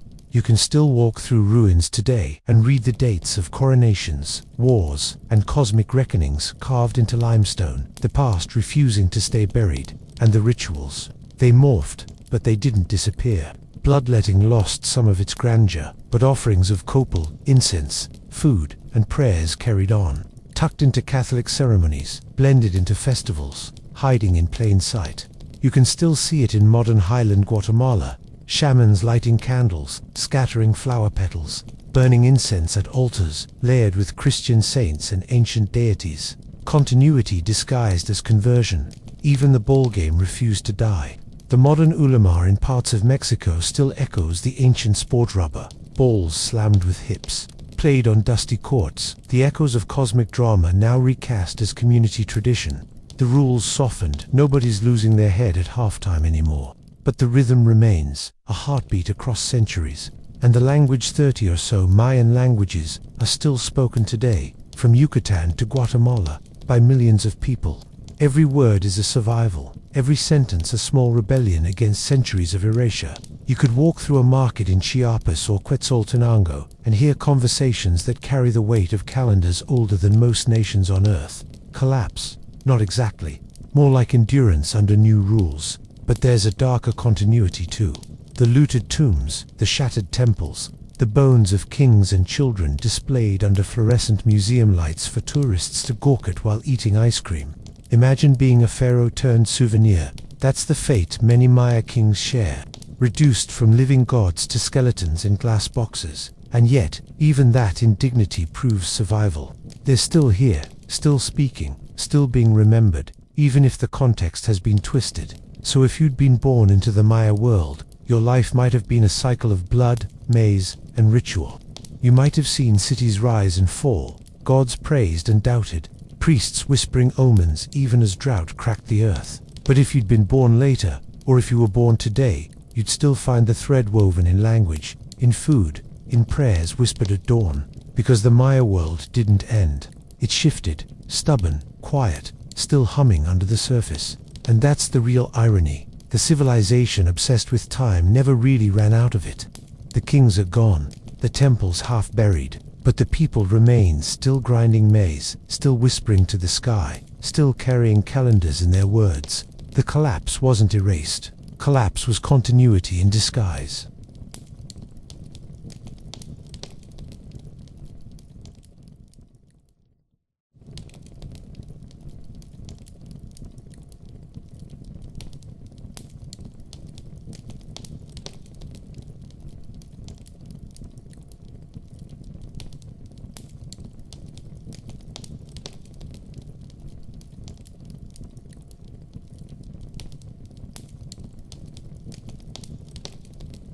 In the beginning, the gods bled first. That was the logic carved into stone, painted on codices, and whispered through plazas heavy with incense. According to Mesoamerican cosmologies, the sun didn't rise because it felt like it. It rose because gods had once torn themselves open, spilling divine essence to ignite the world. Every heartbeat after that was borrowed. Life wasn't a gift. It was a loan, and the interest rate was steep. This is why sacrifice never felt optional. To live under the gaze of the sun and the weight of the rains meant carrying a constant sense of debt. Every stalk of maize, every drop of water, every child born into the world was proof that the gods had already paid in advance. Humans existed because celestial beings had once emptied themselves, and the only way to keep the arrangement going was to pay it back in blood, in bodies, in ritual. Without repayment, the sun might refuse to crawl over the horizon, or the clouds might turn spitefully dry. The world was imagined as precarious, always one missed offering away from collapse. Blood, then, was more than fluid. It was currency. The heart was the ultimate coin, warm, beating, and dramatically effective when held up against the sky. But the logic of payment ran deeper than spectacle. Blood contained tonali, the vital force, the spark that animated flesh and could be rerouted to nourish gods. To open the skin was to open the cosmos, letting energy seep out and back into the cycle that kept time itself moving. The Aztecs spoke most famously of this arrangement, but the principle stretched far beyond their empire. Maya kings pierced tongues and ears, Mixtec priests staged sacrifices on mountaintops, and highland rituals revolved around feeding rain gods, who seemed to have permanent appetites. Each tradition echoed the same refrain: if the gods had torn themselves apart to give form to the earth, humans must tear themselves apart to keep it running. Of course, not every offering was grand. Daily rituals often included auto-sacrifice nobles pricking earlobes, lips, or genitals to smear blood on bark paper, later burned so its smoke could waft upward like an ethereal receipt. But human sacrifice stood above all as the ultimate repayment. The body of a captive or volunteer didn't just settle the account, it made a public statement that the community was still solvent in the eyes of the cosmos. It is tempting to imagine terror at these rituals, but within their own worldview, they were acts of maintenance, no more grotesque than repairing a roof before the rainy season. The grotesque part, perhaps, was how normal it became: blood as daily housekeeping, hearts as seasonal offerings, bodies stacked like records of payment. The gods had set the terms, and humanity dutifully followed, after blade, after century. And yet, the gods weren't abstract creditors. They had faces, names, moods. Some demanded warmth, others demanded water, and among them, two forces mattered most: the blazing sun that could scorch the land if unfed, and the rain gods who withheld clouds until appeased. Keeping both satisfied required constant balance, a choreography of sacrifice shifting between fire and water, sky and earth. Which leads to the uneasy question that every city faced: who exactly were these gods of sun and rain, and how did their needs dictate the rhythm of sacrifice? Two hungers dominated the sky: the fire of the sun and the thirst of the rain. They weren't abstract concepts, but beings with tempers, appetites, and histories, each demanding their share of flesh. To keep one happy was difficult enough. To satisfy both was a lifelong performance staged across temples and fields. The sun was a predator in disguise. Among the Mexica, it was personified as Huitzilopochtli, the warlike force who needed a steady supply of blood to rise each day. His story was one of perpetual battle, born armed and armored, destined to fight darkness at every dawn. Without offerings, he weakened. Without captives fed into his light, he risked being devoured by night. Priests called this debt Nexahuli, payment owed for the sun's journey across the sky. Each beating heart lifted from a chest was less cruelty than fuel, less violence than necessity. Rain was no gentler. Tlaloc in the central valleys, Choc in Tejucatan, Cosijo among the Zapateo variants of the same principle, a watery deity holding life in one hand and disaster in the other. Farmers prayed for his favor, but the price was steep. He didn't just want offerings of maize or incense. He was said to desire children, their tears echoing the rain he might release from the sky. Excavations at the Templo Mayor in Mexico City uncovered the remains of dozens of sacrificed children, their bones buried near shrines to Tlaloc, tiny bodies placed as pleas for water during drought. The reasoning was chillingly consistent. The pure tears of children could coax clouds into breaking. This duality, the sun demanding war captives, the rain demanding innocence, shaped the ritual calendar. Agricultural cycles intertwined with military campaigns. Planting season meant rain rituals, sometimes with child sacrifice in mountain springs or cave entrances. Dry spells pushed rulers to order ever more elaborate ceremonies at Tlaloc's temple. Meanwhile, the solar calendar demanded constant renewal through bloodletting and public sacrifice, aligning with festivals where thousands gathered to witness the repayment of cosmic debts. The gods of sun and rain weren't polite patrons. They were unpredictable, their moods written in droughts, storms, eclipses, and scorching summers. Entire cities learned to read these moods as signs that more was needed, that the debt wasn't fully paid. Priests stood as interpreters, pointing to withered maize stalks or an unexpected eclipse as proof of divine displeasure. The conclusion was always the same: sharpen the obsidian blades, prepare the captives, coax the sky with tears and blood. What held the system together was its symmetry. Sun and rain weren't enemies, they were complements. Too much sun scorched crops, too much rain drowned them. Both needed constant regulation, and human sacrifice became the dial. Each offering was an attempt to fine-tune the balance between fire above and water below. And the stage for this balance wasn't just the temple courtyard, it stretched onto battlefields, where men fought not for territory, but for prisoners to feed into this endless negotiation. Because the gods weren't satisfied with symbolic gestures. They demanded bodies, and the only way to keep the supply flowing was to wage wars designed not to kill but to capture. If the gods demanded bodies, then warfare turned into harvest. Not harvest in the agricultural sense, no fields of maize or beans, but a harvest of captives, destined to climb temple steps with ropes around their wrists. Wars weren't fought to annihilate. They were staged to procure living offerings, carefully preserved until their blood could be redirected skyward. The Aztec flower wars illustrate this logic with eerie precision. These were not sprawling campaigns of conquest, but ritualized battles arranged between rival states like Tlaxcala and Huexocinco. Warriors met on agreed fields, fought with obsidian-edged clubs, and aimed not for the kill but for capture. Striking an opponent dead was almost wasteful. The true prize was to drag him back alive, bruised, bound, and breathing. Death in battle earned honor, but bringing home a living body earned cosmic credit. The incentive structure was written into social prestige.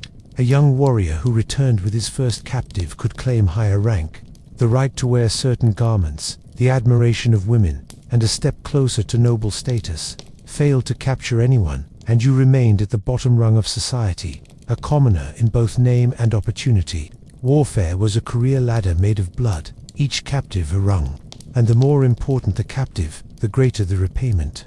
Ordinary soldiers fed the cosmic debt, but elites, lords, nobles, even rival kings were the premium currency. Carvings at places like Chichon, Itza, and Tula depict bound nobles awaiting sacrifice. Their humiliation, a visible reminder that the victor city had not only defeated enemies on earth, but satisfied gods above.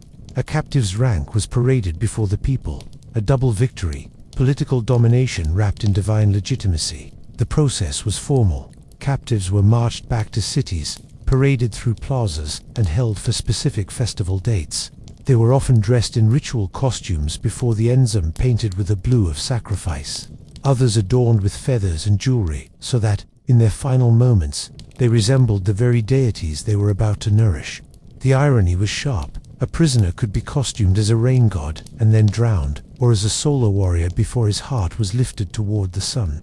Even the weaponry reflected this goal. Makuahuitl, the obsidian-edged sword club, could cut deeply but was awkward to kill with outright. It excelled at stunning and disabling, making capture easier than clean execution. Military manuals and oral traditions alike stressed tactics of restraint over slaughter. Armies weren't machines of death, they were machines of procurement. Of course, this constant demand for captives meant war was perpetual. Priests could always argue that more bodies were needed, that drought or eclipse was proof the gods were restless. And so neighboring states were raided not just once but over and over, creating cycles of violence that fed temples as reliably as rain fed fields. On the battlefield, warriors knew they were not just fighting for survival but for cosmic balance. To be captured was humiliation, yes, but also a grim kind of destiny, one's body recycled into the endless transaction with gods. And once those captives were delivered, they needed a stage and architecture vast and imposing enough to transform blood into spectacle. Bodies alone weren't enough.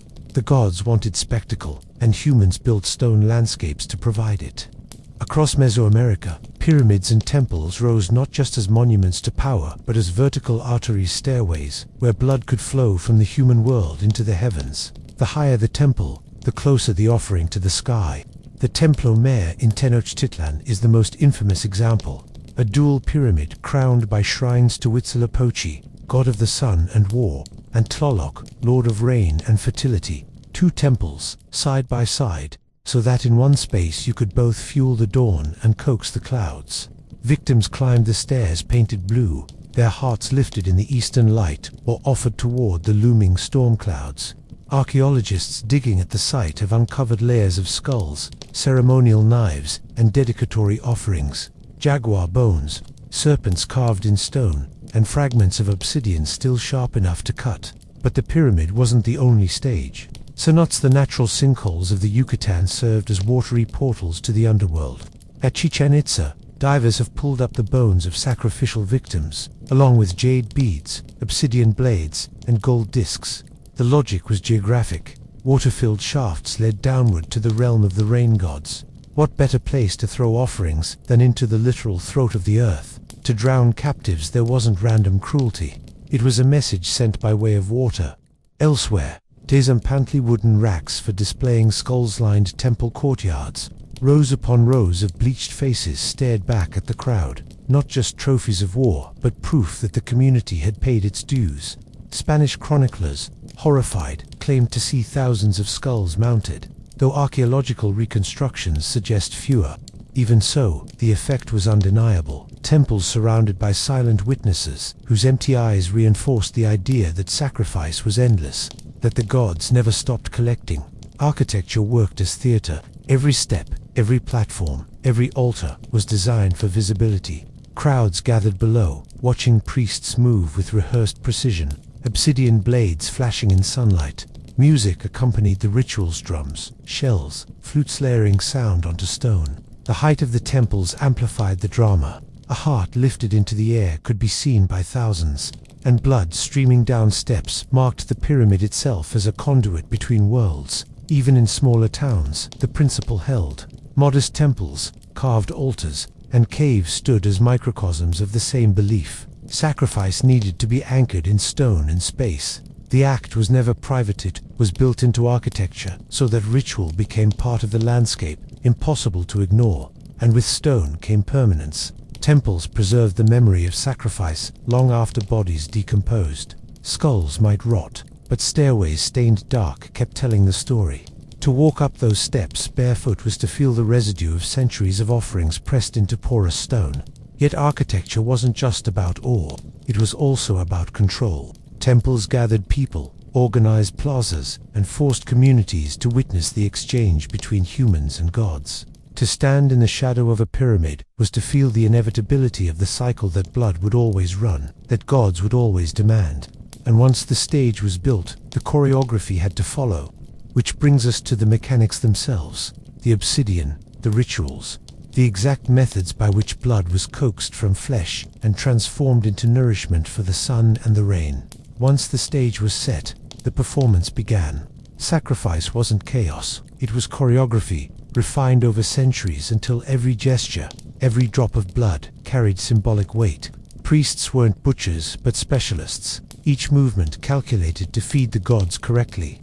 At the Templo Mayor, the classic image unfolds. Captives painted blue, wrists bound, escorted up the steep stairway by assistants, drums thundering, flutes shrieking, a crowd waiting below. At the summit, priests held the victim across a convex stone, spine arched upward, chest exposed to the sky. The obsidian blade razor sharp, black as night slid between ribs, with terrifying efficiency. In seconds, the heart was pulled free, still beating, raised toward the sun or the rain clouds. Blood spilled down the stone, dripping onto the steps, so that the pyramid itself drank along with the gods.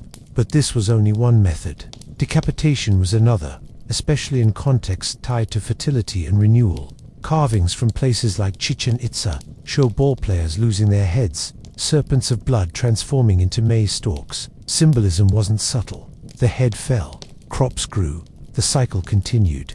In some cases, skulls were preserved, placed in racks, or transformed into masks, extending the body's service beyond death. Drowning belonged to the rain gods. Children, in particular, were taken to springs, caves, or cenotes, their tears believed to mirror the rain. Archaeological finds at the sacred cenote of Chichen Itza include the bones of boys and girls, alongside jade, obsidian, and gold ornaments. The logic was chilling but consistent. The innocence of children made them potent messengers to watery deities. Not all offerings ended in death. Auto-sacrifice, the piercing of one's own flesh, was routine. Nobles drew blood from ears, tongues, or even genitals, smearing it on paper or burning it so the smoke drifted upward. Women joined as well, pulling thorny cords through tongues or slashing ears, acts of devotion that proved sacrifice was a shared duty, not just something imposed on captives. Bloodletting was both personal piety and political theater, tying rulers visibly to the cosmos. The rituals rarely unfolded in silence. Music drove the pace, drums pounding like heartbeats, conch shells blasting, rattles shaking. voices chanting in rhythms that turned the plaza into a collective trance.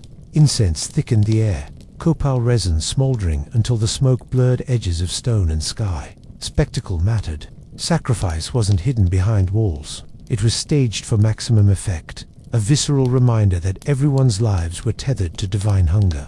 Even the aftermath had structure. Bodies rolled down temple steps, collected at the base, sometimes dismembered, sometimes buried, sometimes displayed. Hearts, once offered, could be burned as incense or buried beneath altars as permanent fuel. In some places, limbs were cooked and ritually consumed, not cannibalism in the casual sense, but communion, the god's essence now diffused through human flesh. Archaeological traces cut marks on bones, skull masks, caches of hearts attest to the system's thoroughness. For outsiders, the mechanics looked brutal. For those inside the worldview, they looked precise. A cosmic transaction carried out correctly, so the sun would rise, so rain would fall. A body was not just a body, it was fuel, message, and promise combined. And yet, the system could not stop at adults and warriors. The rain gods were greedy, and their rituals often demanded something more unsettling: the tears of children. Among all the gods, the rain deities had the most unnerving appetite. Crops wilted fast, lakes shrank without warning, and entire cities held their breath waiting for clouds to break. Priests and rulers concluded that ordinary offerings weren't enough.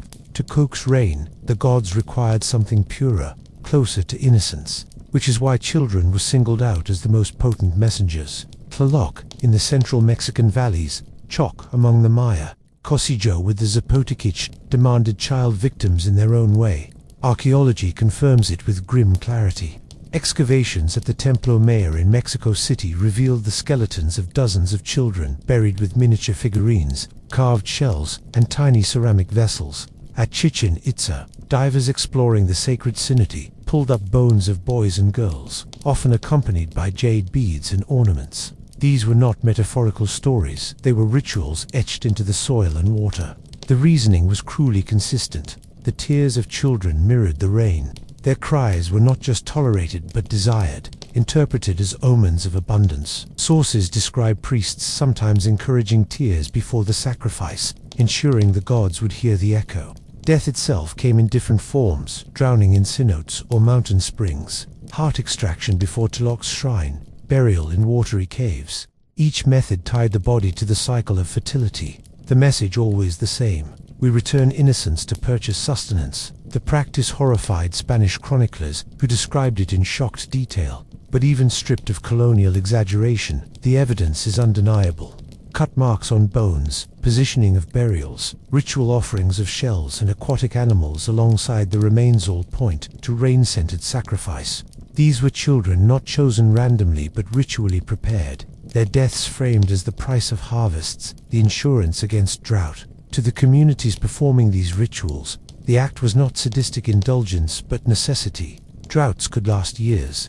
Entire maize harvests could fail. If the gods demanded innocence in exchange for water, then the alternative was collective starvation. Within that grim calculus, the sacrifice of a few was imagined as the salvation of many. Morality bent beneath survival, and the cosmology wrapped the act in justification. Gods had bled themselves to create life, so humans, even the youngest, had to give back. It is tempting to see cruelty alone, but in the Mesoamerican worldview, children were not discarded victims, they were transformed into envoys. Their spirits were believed to ascend to paradises of water and abundance, places where they would live eternally in comfort. To die for Tlaloc was not punishment, but a different kind of fate, wrapped in layers of sacred narrative. Still, the image lingers. Processions of small bodies, dressed in ritual garments, led toward caves or cenotes, their tears falling onto dust that desperately needed rain. While the priests worked their obsidian blades or lowered bodies into water, the crowd looked upward, scanning the sky for clouds, waiting for the bargain to be answered.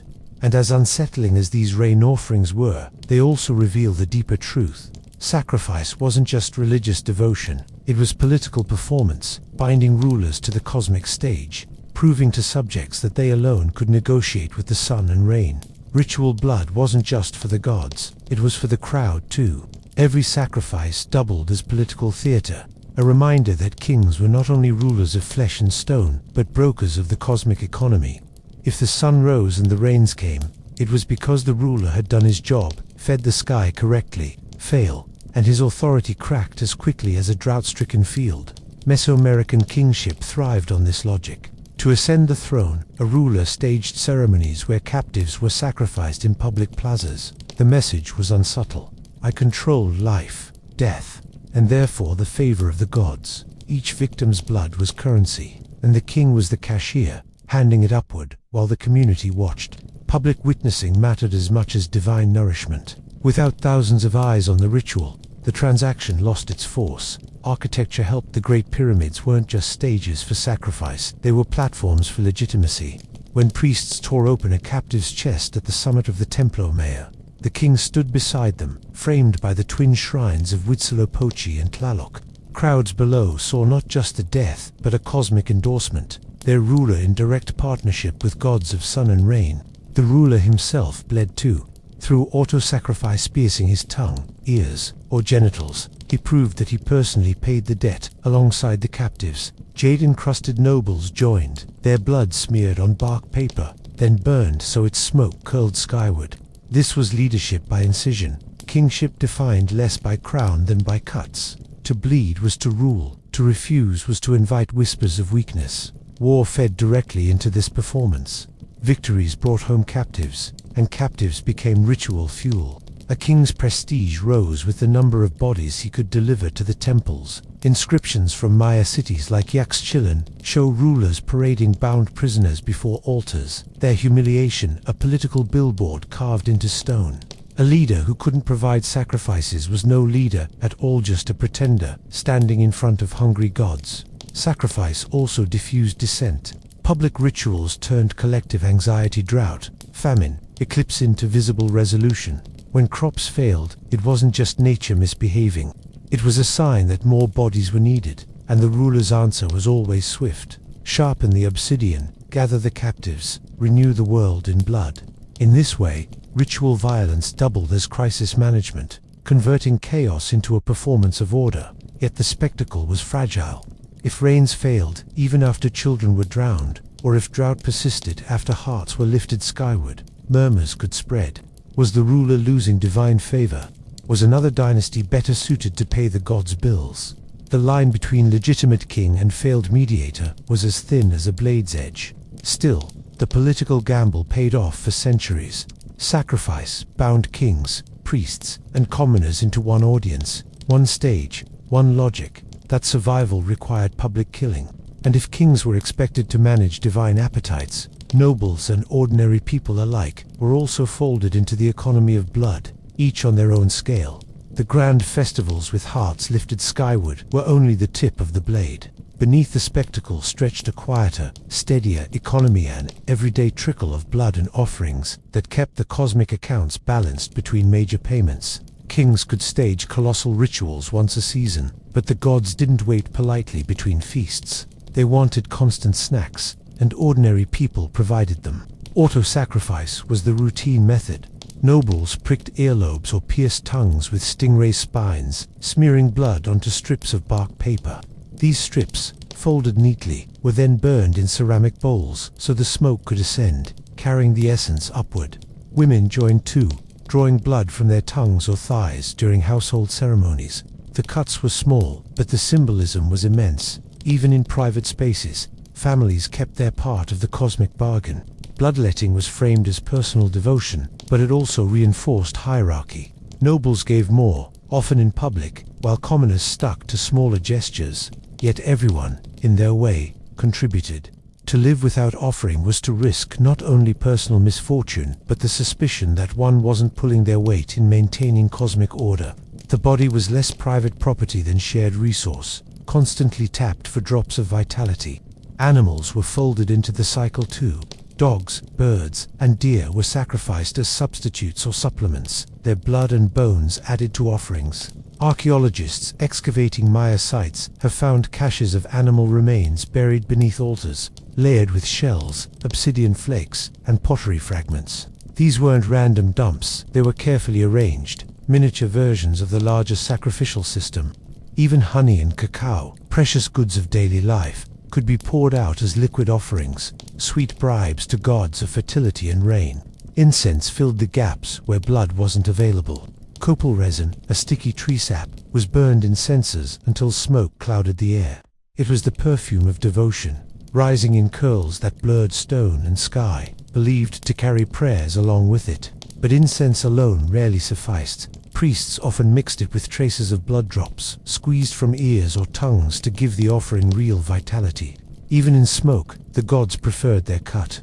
The rhythm of these acts was constant. Morning fires lit with incense, household rituals at planting time, small pricks during festivals. Each act was less dramatic than a heart cut from a chest, but together they formed the scaffolding of devotion. Without these smaller payments, the grand spectacles of kingship would have rung hollow. What emerges is a society where the line between body and cosmos blurred. Everyone bled a little, everyone burned a little, everyone added to the great ledger. Daily sacrifice normalized the logic of blood so thoroughly that watching captives die on temple steps didn't feel like rupture. It felt like the natural climax of a system already woven into cooking, farming, and marriage ceremonies. And yet, while this economy of small cuts and smoky offerings held the system together, it was always overshadowed by the larger, louder, more terrifying rituals that reminded everyone exactly what was at stake. Neighboring peoples knew it too, whether they feared it or participated in it. For those inside the system, sacrifice was ordinary, almost bureaucratic. But for those standing on the outside, it could be terrifying, fascinating, or both. Neighboring peoples, like the Tlaxcalans or Mixtecs, lived in a paradox. They feared the sacrificial demands of more powerful states, yet they also joined in the same rituals when fortunes allowed. Being taken as a captive meant humiliation, but capturing others meant prestige and divine credit. The logic was cyclical, and few could escape it. Spanish chroniclers, arriving in the early 16th century, reacted with horrified fascination. Bernal Diaz del Castillo described pyramids reeking of blood and altars layered with gore, while friars like Diego de Landa catalogued rituals with moral outrage, framing them as proof of diabolical corruption. Exaggeration and propaganda colored their accounts. Of course, dailies of thousands of victims sacrificed in a single day likely stretched truth into spectacle, but archaeology has shown that beneath the rhetoric, the system was real. Excavations at the Templo Mayor uncovered over 100 skulls carefully arranged, remnants of rituals spanning centuries. Cut marks on bones confirm heart extraction and decapitation. At Chichen Itza, bones retrieved from the sacred cenote include children and adults alike, mixed with jade and obsidian offerings. The evidence aligns with indigenous codices, where illustrations depict priests holding knives, captives bound, hearts lifted skyward. The ritual mechanics were not colonial invention. They were inscribed in stone long before Spaniards arrived. Yet reactions weren't only about horror. Some Spanish observers admitted grudging respect for the discipline and devotion behind the practices. The organization of rituals, the sheer manpower required to build temples and stage spectacles, impressed as much as it repelled. Sacrifice became one more arena in which the Europeans measured their own civilization against the people they were trying to conquer, often using it as justification for brutal campaigns of conversion.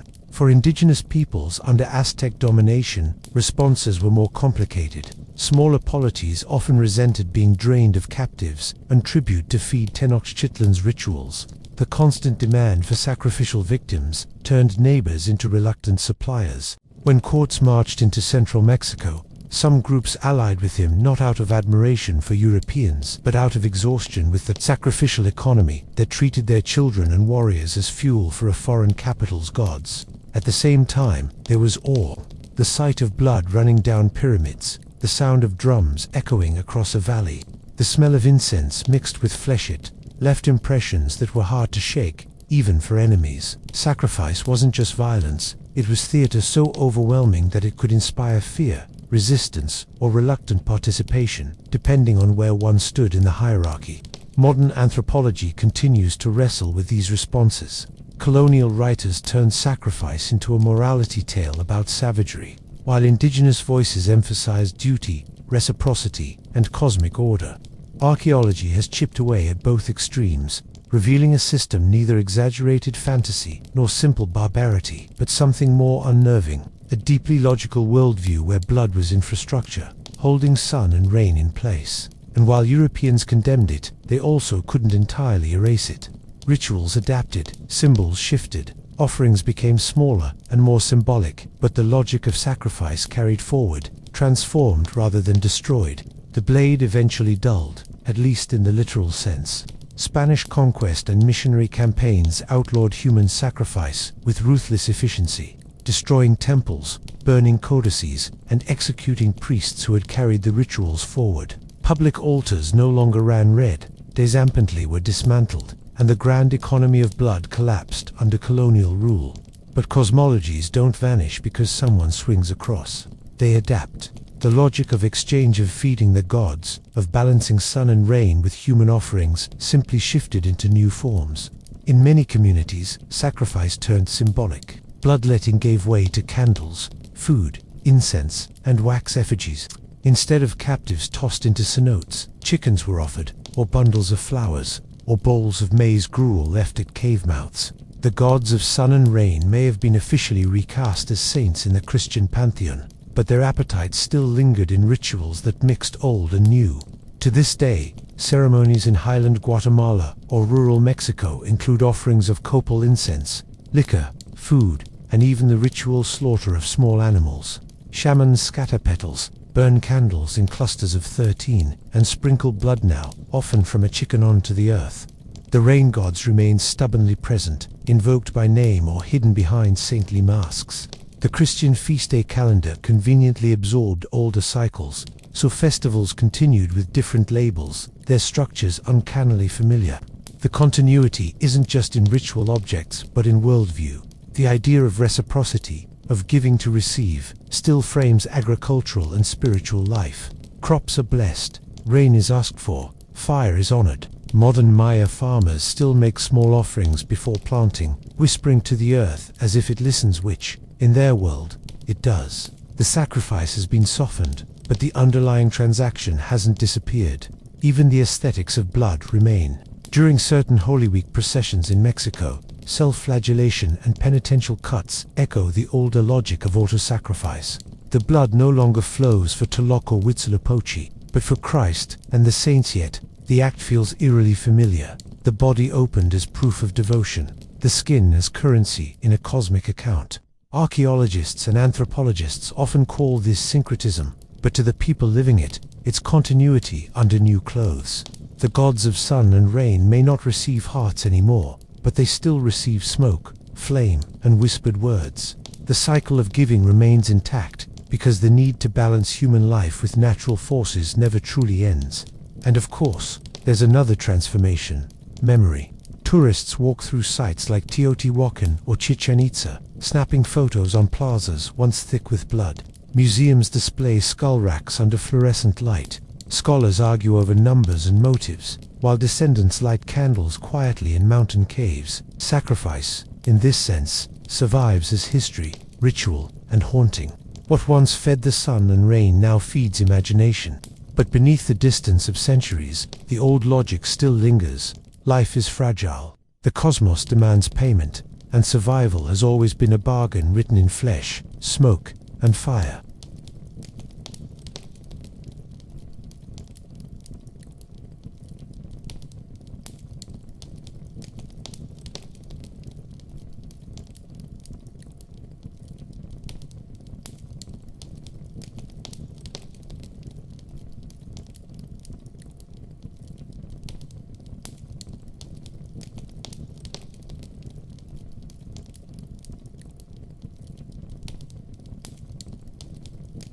Before the silence, there was brilliance. The great cities of the Maya lowlands, Tikal, Copan, Calakmul, Palenquet, didn't look like the kind of places destined to vanish. They were throbbing hearts of stone and ritual, rising from the jungle with temples that scraped the sky and plazas wide enough to swallow whole crowds. On those platforms, kings bled themselves for the gods. Scribes carved histories into limestone, and merchants arrived with sacks of jade and cacao. It was a golden age that somehow convinced itself it would never tarnish. The numbers alone are staggering. Populations in the millions scattered across hundreds of centers, their lives tied together by calendars more precise than anything medieval Europe could muster. Farmers coaxed maize, beans, and squash from the soil, feeding massive cities that pulsed with pageantry. Steely recorded dynasties as if carved permanence could guarantee eternal rule. Astronomers tracked Venus down to the day, and the ball courts echoed with the heavy thud of rubber spheres, games that were never just games, but rehearsals of cosmic drama. Temples were more than stone stacks, they were theaters. Painted walls glowed with gods, ancestors, and rulers, all locked in the same endless performance. Staircases doubled as arteries, meant for blood to flow down their flanks in ritual repayment. At their feet, marketplaces bustled with obsidian blades, jaguar pelts, and feathers plucked from distant tropical birds. Obsidian from the highlands, shells from the coasts. Cacao beans functioning as currency commerce threaded the cities into a humming network of exchange. Life wasn't just about survival, it was about display. Kings paraded with jade masks, nobles wore teeth inlaid with turquoise, and even commoners participated in festivals where drums boomed and incense fogged the air. If the gods demanded proof of devotion, people delivered with flair. Crops grew, temples rose, and the cycles of time kept turning, marked not only in fields but in monuments that celebrated every victory and every heir. From the outside, it looked like stability. Cities competed, yes, but competition fed prestige. Warfare was ritualized, dynasties jockeyed for supremacy, but none of it seemed capable of eroding the sheer weight of stone that held the system together. Archaeologists today still marvel at the engineering. Reservoirs built to trap rainwater, causeways connecting distant precincts, palaces rising with plastered facades painted red. This was a world confident in itself, convinced that rituals kept the sun moving and kings kept the maize sprouting. And that confidence is precisely what makes the silence so unsettling. For all the sophistication, for all the millions of stones hauled and hearts lifted to the heavens, the inscriptions stop. Temples remain unfinished, as if workers set down tools and walked away mid-chisel. Calendars break off mid-date. In Copen, the last kings tried to carve their authority into monuments, even as their city hollowed out. In Tikal, Stele simply stopped appearing, as though the scribes had lost the will or the audience to record. It's this contrast that unsettles historians, how a civilization so deeply invested in permanence could collapse so quickly into absence. The Golden Age wasn't a fragile experiment, it was a centuries-long achievement. Which makes the question heavier: what force could unravel so much, so fast? The clues lie scattered, not in royal palaces but in soil cores and broken bones, in tree rings and pollen records. Because if brilliance once defined these cities, it's the sudden trail of unfinished work and buried remains that whispers of what came next. The collapse didn't announce itself with a thunderclap. It crept in through unfinished work, interrupted sentences, and layers of soil that told stories no scribe dared to write. Walk through the ruins today, and the silence is louder than any drumbeat temples half-built. Steely abandoned mid-carving, plazas where weeds now grow, where once incense curled into the air. The evidence of decline isn't in dramatic toppled walls, but in the eerie sense that everyone simply left their tools where they fell. Inscriptions are the first to betray the unraveling. Maya stele are normally verbose lists of kings, battles, dates, tracked down to the day. But toward the end, they taper off. At Copon, monuments shrink in scale, carved with a nervous energy that suggests resources were running out. At Dos Pilas, panels record violence, betrayals, and sudden evacuations. In Tikal, a site that once boasted soaring records of divine kingship, the carving simply stops around the late 9th century. As if the scribes were silenced or had no one left to impress. Writing, the very backbone of Maya legitimacy, evaporates mid-thought. Archaeologists lean heavily on soil when stone goes silent. Lakebeds around the Maya lowlands hold thin grey bands of silt and pollen, stacked like annual receipts. In the centuries of prosperity, the layers are thick with maize, pollen, and signs of thriving forest regrowth. But as the collapse creeps closer, maize pollen plummets, charcoal layers increase, and indicators of deforestation spike. Farmers had been pushing fields harder and harder, burning forest to plant, until the system strained under its own success. Soil core, whisper of famine long before any chronicler arrived to see it. Human remains add another layer of testimony. Burials from the collapse period show stress etched into the bones, children with growth lines stunted by malnutrition, adults with lesions from vitamin deficiencies, enamel pitted from years of bad harvests. Skeletons unearthed near Copan reveal families who suffered long hunger before death. This wasn't an apocalypse of fire and sword alone. It was one of empty bellies and overtaxed land. The silence is also architectural. At places like Palenque, plastered facades remain only half decorated, as if artisans were pulled away mid-task. Construction projects shrank, monumental stairways narrowed, quality declined. What had once been cities that poured stone into the sky became places that could barely patch plaster on old walls. Abandonment wasn't sudden collapse so much as a slow leak of labor, a trickle of people leaving temples to crumble while they searched for food or safety elsewhere. And then there's the landscape itself, dotted with fortifications where once there had been only ceremonial plazas. Earthworks and walls crop up in the archaeological record, signs that once proud cities were turning defensive, carving ditches and barricades into the jungle as warfare intensified. Ritual centers became battlefields, plazas filled less with incense than with fear. Everywhere the same pattern emerges: interruption. The collapse is visible not in what was destroyed, but in what was never finished. The half-carved stela, the half-plastered wall, the half-harvested field. The Maya left behind a world that looks paused mid-breath, but stone and soil alone can't tell the whole story. To dig deeper into why the cities emptied, scholars turn their attention upward to the sky and the weather patterns locked inside cave stalagmites and lake sediments. Because if the gods of sun and rain once demanded endless payment, perhaps it was their refusal to deliver that tipped the balance. When the stones fall quiet and the inscriptions stop, the next voice belongs to the climate. Buried deep in lake beds and caves, records of rainfall are written in mud and calcite, measured not in words but in microscopic shifts of chemistry. And those records say something chilling. The sky itself betrayed the cities. Lake sediments from the Yucatan show a sudden thinning of water-loving pollen and thickening layers of dust. Stalagmites from caves in Belize and Guatemala hold growth rings like tree trunks, each one recording how much rain fell year by year. Around the 9th century, those rings shrink dramatically. Oxygen isotopes shift, pointing to prolonged drought decades where rain came sparingly, where reservoirs cracked dry, and where crops withered under pitiless skies. It wasn't just a bad season or two. It was a century of recurring dryness, hitting hardest in the very regions where Maya populations were densest. For a society whose lifeblood was maize, drought was more than inconvenience. It was slow Malthusian catastrophe. The great reservoirs of cities like Tikal and Calakmul could stretch water for a time, but even the most ingeniously paved plazas and cisterns eventually dried up. Farmers, pressed against thin margins, watched their maize shrivel, their beans fail, their children weaken.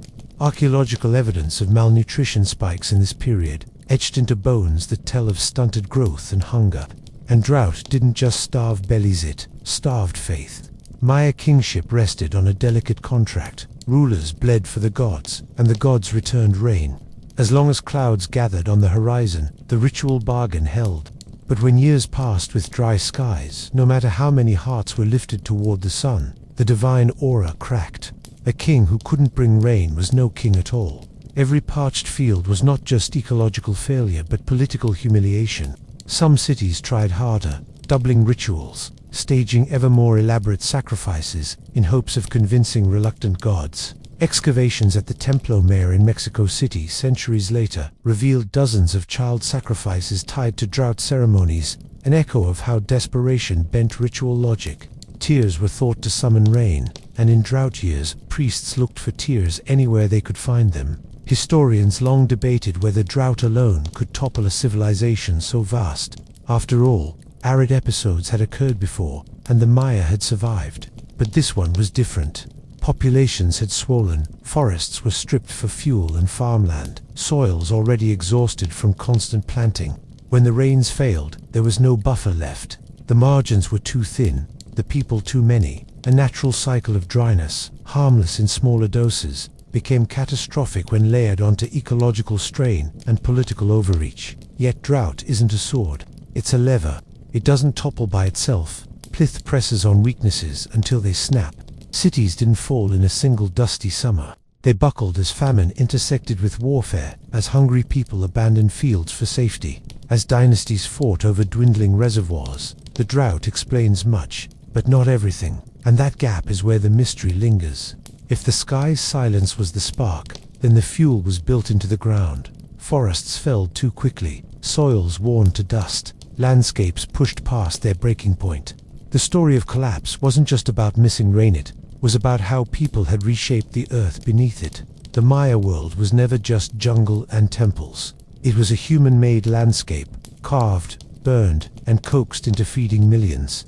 For centuries, it worked brilliantly. Forests cleared for milpas, swamps drained for fields, terraces stacked on hillsides like green staircases. But ingenuity has limits. Push the land hard enough, and it pushes back. By the time drought came knocking, the soil was already tired. Archaeologists studying ancient pollen find forests replaced by maize, hardwoods stripped away for fuel and construction. The plaster that coated temples and palaces came from limestone burned in massive kilns, a process that devoured entire hillsides of trees. Every gleaming facade of white stucco was, at its core, the ghost of a forest. Multiply that by centuries of building and rebuilding, and you begin to understand why the slopes eroded, why rivers choked with silt, why the earth began to sour beneath the crops. Population growth only sharpened the strain. Cities like Tikal and Karakul weren't small towns. They were sprawling centers with tens of thousands of mouths to feed. Each new pyramid wasn't just stone, it was an ecological receipt, paid in wood, lime, and sweat. Farmers pushed deeper into marginal soils, fields extended further from cities, and fallow periods shortened.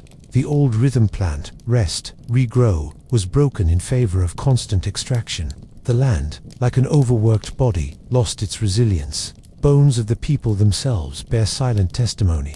Enamel lines from childhood show repeated malnutrition. Skeletal remains tell of spines bent from labor, joints worn down by ceaseless farming.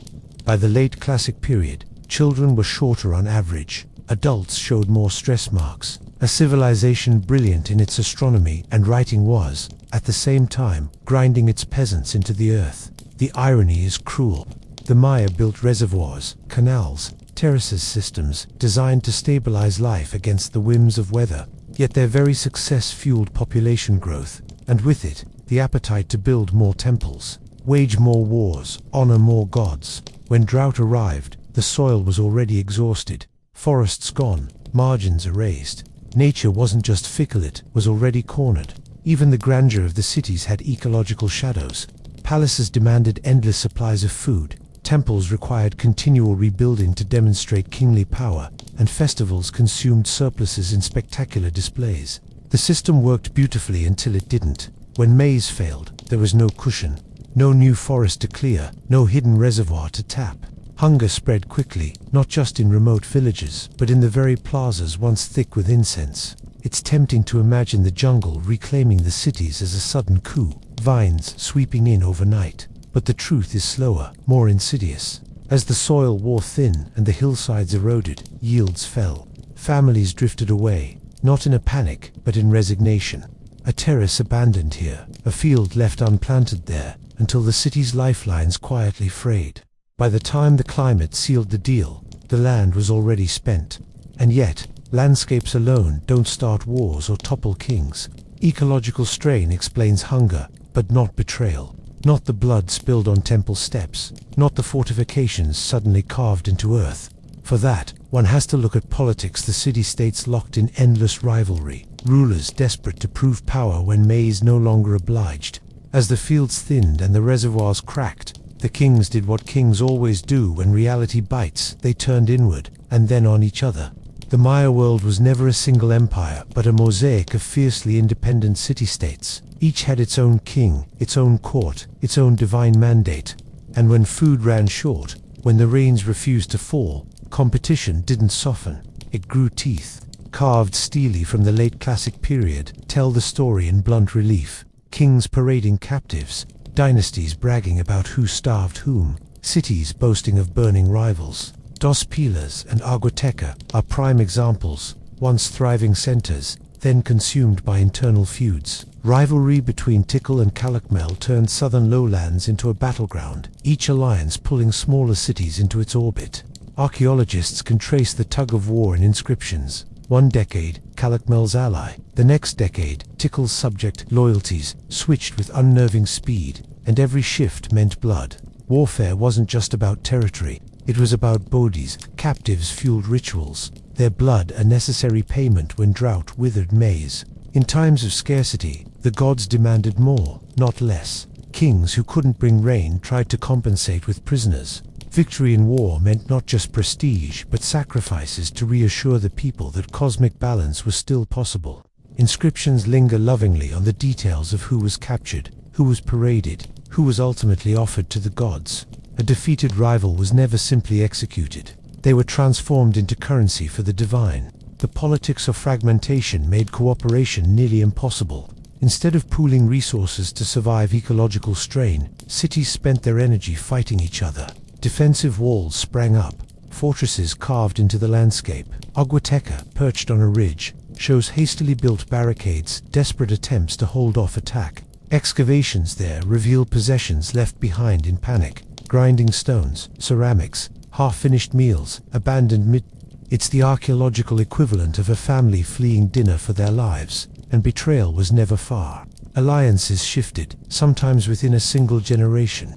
A city that stood beside you one year might fight against you the next. Dynastic marriages, once the glue of politics, became traps when cousins and in-laws turned opportunist. The jungle wasn't the only thing devouring cities. The courts themselves were riddled with intrigue, backstabbing, and ambition. In this climate, the divine burden of kingship grew unbearable. A ruler wasn't just expected to govern, but to keep the heavens turning, to summon rain and fertility with blood and ritual. When those promises failed, when the maize shriveled, no matter how many captives were sacrificed, legitimacy cracked. Some kings doubled down, building ever more temples, staging ever more extravagant ceremonies. Others were overthrown, their monuments smashed, their names literally carved out of stone. In Maya politics, erasure was the sharpest insultinile, not just of power, but of existence. The fragmentation wasn't a clean break, but a spiral. Hunger fed conflict, conflict fed instability, instability fed yet more hunger. Cities fought for dwindling land, resources, and followers, all while the climate tightened the noose. By the end, the southern lowlands weren't a united civilization, but a scattering of defensive outposts, each watching the others with suspicion. But politics alone doesn't explain the collapse. The real tragedy lies in the crushing expectations placed on kings themselves. Divine rulers weren't allowed to fail, even when nature itself turned hostile. And when they inevitably did, their downfall dragged entire cities down with them. In the Maya world, kings weren't just politicians. They were cosmic middlemen. Their job description was absurdly ambitious. Keep the crops growing, the rain falling, the wars winnable, and the gods satisfied. And unlike modern leaders, they couldn't shift blame onto committees or weather apps. If maize failed, the fault was carved directly into their skull-crowned images. They were divine rulers, embodied symbols of cosmic order and that made their failure catastrophic. A king was expected to bleed, literally. Auto-sacrifice wasn't symbolic posturing, it was governance. Rulers dragged thorny cords through tongues or pierced their genitals to summon visions, proving to the public that they were the conduits between gods and humans. The blood was both a receipt and a promise proof. The ruler had paid the price, and a guarantee that rain and fertility would follow. But when the skies stayed dry, when drought turned reservoirs into cracked basins, those rituals looked less like divine power and more like desperate theater. Monuments bear the strain. The late classic period is full of rulers, depicted in oversized regalia, clutching ceremonial scepters, standing taller than ever on their stone canvases. The irony is sharp. The bigger the monuments, the weaker the reality behind them. Kings doubled down on spectacle when legitimacy faltered, as if carving a dozen stelae could plaster over the hunger spreading through their cities. The burden was psychological, too, though the stelae never admit it. Imagine knowing that every sneeze, every omen, every disappointing harvest was interpreted as your fault. If rain came late, it wasn't weather, it was a divine reprimand aimed squarely at your chest. The population didn't just lose faith in crops, they lost faith in kings. And when that happened, palaces burned, dynasties fractured, monuments were smashed, and thrones became very temporary furniture. Archaeological traces confirm the humiliation. At some sites, royal palaces show signs of deliberate desecration: paint peeled, thrones toppled, royal images defaced. In Maya culture, destroying a king's likeness wasn't vandalism. It was ritual assassination, a symbolic erasure of failed divine authority. One particularly chilling inscription from Tanina describes the capture and execution of rival kings. Their defeat paraded as cosmic proof that their gods had abandoned them. Even kings who clung to power found themselves caught in contradictions. They needed to expand, to wage wars for captives and prestige. But their people needed stability and food. They needed to perform rituals with ever more blood and incense, but each ritual drained resources that might have gone to farming. It was governance as self-sabotage, a spiral in which trying harder only revealed weakness more clearly. This burden also meant rulers dragged their cities down with them. When legitimacy collapsed, so did everything tethered to it. The courtly scribes, the artisans carving their likeness, the priests who sang their praises. Power wasn't institutional, it was personal. If the king failed, the whole structure failed. And once dynasties faltered, cities emptied fast, leaving plazas strewn with broken monuments and silence where hymns had been. But kings weren't the only fragile link. Populations living shoulder to shoulder in dense cities were already weakened by hunger and fear. It wouldn't have taken much: a sickness, a fever, a pestilence carried in by trade routes to turn weakness into collapse. If hunger gnawed at the body of Maya society, disease was the infection that could spread through its cracks. The classic cities weren't small villages tucked safely into the forest. They were dense, humming concentrations of people, stacked in palaces, clustered in compounds, tethered to crowded markets. The very success of urban life created the conditions for sickness to thrive. Archaeological remains whisper of this vulnerability. Burials from the late classic show bones, scarred with lesions, enamel etched with repeated childhood stress, signs of immune systems battered by malnutrition. Starved bodies are fertile ground for disease. Parasites love the undernourished, and fevers spread more quickly through those weakened by famine. Some scholars suspect that epidemic waves rippled through the population, not unlike how measles or smallpox later ravaged when Europeans arrived. We may never know the exact pathogens, but the demographic profile to many young deaths, too many signs of prolonged weakness, suggests more than hunger was at play. Living conditions in the cities didn't help. Reservoirs that once provided life turned stagnant when maintenance faltered, becoming breeding grounds for mosquitoes and bacteria. Trash mounds swelled on the edges of plazas. Without steady governance, water systems clogged, sanitation collapsed, and every rainy season carried more than just showers. Add to this the human tendency to pack festivals into plazas, bodies shoulder to shoulder under incense smoke, and you have the perfect stage for contagion. It wasn't just disease itself, but the demographic ripple. High infant mortality shattered lineages. Too many young deaths meant fewer hands in the fields. When adults succumbed, families fractured, labor disappeared, and social fabric thinned. Hunger could be endured if enough hands remained to plant and harvest. Famine turned fatal when illness emptied households of workers. The Maya weren't just starving, they were too sick to recover. And still, rituals demanded more bodies. Wars for captives, sacrifices for rain, processions for legitimacy, all pressed a population already stretched thin. Kings clung to the theater of abundance, even as the audience dwindled. What was once a demographic in enlarged families, growing towns, teeming markets became a liability. When drought starved crops, when wars devoured men, when disease hollowed out the rest, numbers flipped from strength to weakness. The collapse wasn't one great plague that wiped cities clean overnight. It was attrition. Crops failed, sickness rose, children weakened, and each season saw fewer recover. Over decades, the demographic weight tipped downward. The plazas that once filled with thousands at festivals began to look half empty. The great stairways, once worn smooth by processions, grew moss. And yet, amid the sickness, people still tried to live.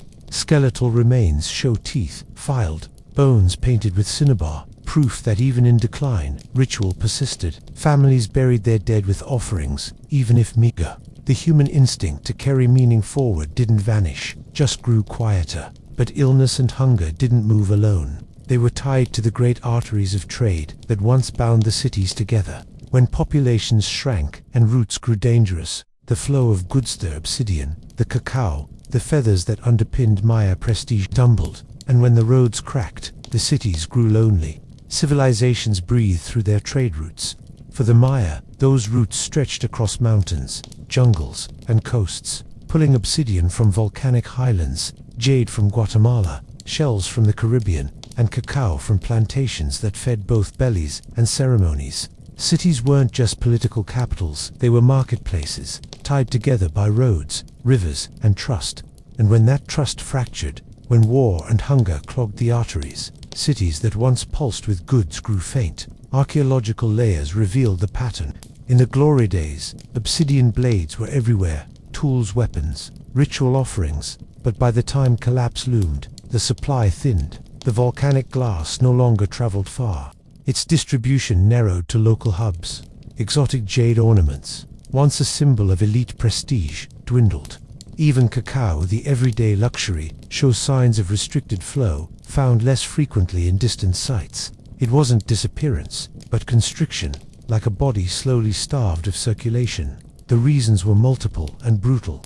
Warfare turned roads dangerous, caravans vulnerable. Rivalries between city-states meant alliances shifted, and a road safe one year might bleed caravans dry the next. Fortifications sprang up, not just around cities, but along routes, fragmenting networks that had once tied the lowlands into a humming whole. What had been arteries became contested borders. Without trade, cities lost more than luxuries. They lost legitimacy. Kings displayed power through exotic goods, jade masks, feathered capes, seashell trumpets carried from hundreds of kilometers away. When those goods dried up, spectacle faltered. Festivals grew shabbier, offerings humbler, courts less impressive. The gods, who had once been drenched in foreign riches, now received more modest gifts of local stone and bone. Prestige withered alongside commerce. Markets, too, reflect the strain. Excavations of plazas that once bustled with traders now show fewer goods from afar, a shrinking palette of wares. Local ceramics dominate. Obsidian blades come from nearby quarries rather than distant sources. This isn't just economic data, it's cultural shrinkage. The cosmopolitan vibrancy of Maya centers dulled into provincial survival, and the isolation cut deeper. Cities that lost trade ties also lost alliances. Without goods to exchange, political relationships eroded. The web that once bound hundreds of cities into a system unraveled thread by thread. A center without trade became a ghost, its plazas emptied not by conquest alone but by But what's most haunting is the timing. The collapse of trade coincides with the last great monuments, the final extravagant rituals. Kings, stripped of jade and cacao, doubled down on blood. Sacrifice filled the vacuum that exotic goods once occupied. If a ruler couldn't impress with feathers from distant forests, he could at least offer fresh captives on the altar. The theater of exchange was replaced with the theater of death. Yet, not every city collapsed equally. In the northern lowlands, places like Chichen Itza, trade rerouted, coastal routes expanded, seaborne exchange became more important, and some centers adapted. The collapse wasn't uniform, it was patchwork. Some cities died quickly, others lingered, still others reinvented themselves through new networks, which only deepens the mystery. Why did some adapt, while others bled out? The answer lies in geography, in politics, in sheer chance. But across the southern lowlands, where once great cities now stand as ruins swallowed by jungle, the arteries of trade had snapped, and once the flow of goods stopped, survival turned local, fragile, desperate. But collapse wasn't a single event. It was staggered, uneven, a patchwork of endings and adaptations. In one valley, silence. In another, reinvention. And that mosaic is what scholars now call not a fall, but a series of unravelings. There was no single day when the Maya world fell quiet. No morning when the kings woke to find the jungle had reclaimed their plazas overnight. Instead, the end arrived in fragments, scattered across centuries and landscapes like broken pottery. Southern lowland cities Tikal, Copan, Calakmul, emptied first, their monuments abandoned, their stele unfinished. Meanwhile, far to the north, centers like Chichen Itza or Uzmao were just hitting their stride, reinventing old patterns through new trade routes and fresh political formulas. Collapse, in truth, wasn't a neat curtain fall but a patchwork quilt of decline, reinvention, and survival. The archaeological map tells the story with unsettling asymmetry. By the late 9th century, great southern capitals were ghost towns. Tikal's temples still pierced the canopy, but their plazas were silent. Khopan's dynastic line ended with a whimper, its last rulers reduced to carving desperate monuments in shrinking stone. Calakmul, once a rival to Tikal, lost its grip and faded into obscurity. Yet at the same moment, northern centers built ball courts, temples, and sprawling causeways, as though the gods had simply shifted their favor northward. Why the difference? Geography played its part. The southern lowlands, dependent on reservoirs and fragile soils, buckled under drought and ecological exhaustion. The north, closer to coasts and better trade routes, could reroute commerce through maritime networks. Chichen Itza, with its open plazas and merchant cults, embraced a more cosmopolitan model, linking itself to the wider Mesoamerican world. Where southern kings clung to divine bloodletting, northern lords leaned on merchants, warriors, and new deities imported from afar. Survival, it seems, favored flexibility. But even the northern cities weren't immortal. Chichen Itza itself eventually declined, its glory fading by the 13th century. Mayopan rose in its wake, only to fracture in civil war. Each cycle of reinvention brought time, but never permanence. The Maya collapse wasn't a single apocalypse, it was a series of localized endings. A relay of decline passing northward over centuries. For the people living it, the patchwork must have been bewildering. In one valley, fields shriveled, rulers fell, and families drifted away. A few days walked north, markets still bustled, temples gleamed with new plaster, and festivals roared with incense and drums. The collapse wasn't uniform despair, it was uneven survival. A map where fortune shifted with geography, politics, and sheer luck. This mosaic is why archaeologists resist simple narratives. Talk of the Maya collapse risks flattening centuries of complexity.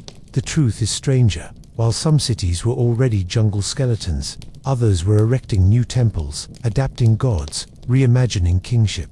The patchwork nature of decline is perhaps its most unsettling feature, because it suggests there was no single trigger, no neat cause. Instead, the Maya world unraveled like fabric, tugged at from too many sides: climate, war, politics, trade, hunger, until the weave came loose in different ways, at different times. And yet, for all its unevenness, the silence spread. By the time Europeans stumbled into the Yucatan centuries later, the once thriving lowland capitals were long gone. Their plazas choked with vines, their temples buried under centuries of soil. What remained was memory, ritual, fragments of survival woven into highland towns. Which brings the question back, sharpened rather than answered. How does a civilization that seemed so invincible, so rooted in stone and calendar, vanish into fragments? The closer scholars look, the more the puzzle resists resolution, leaving the collapse less as a solved mystery and more as a haunting.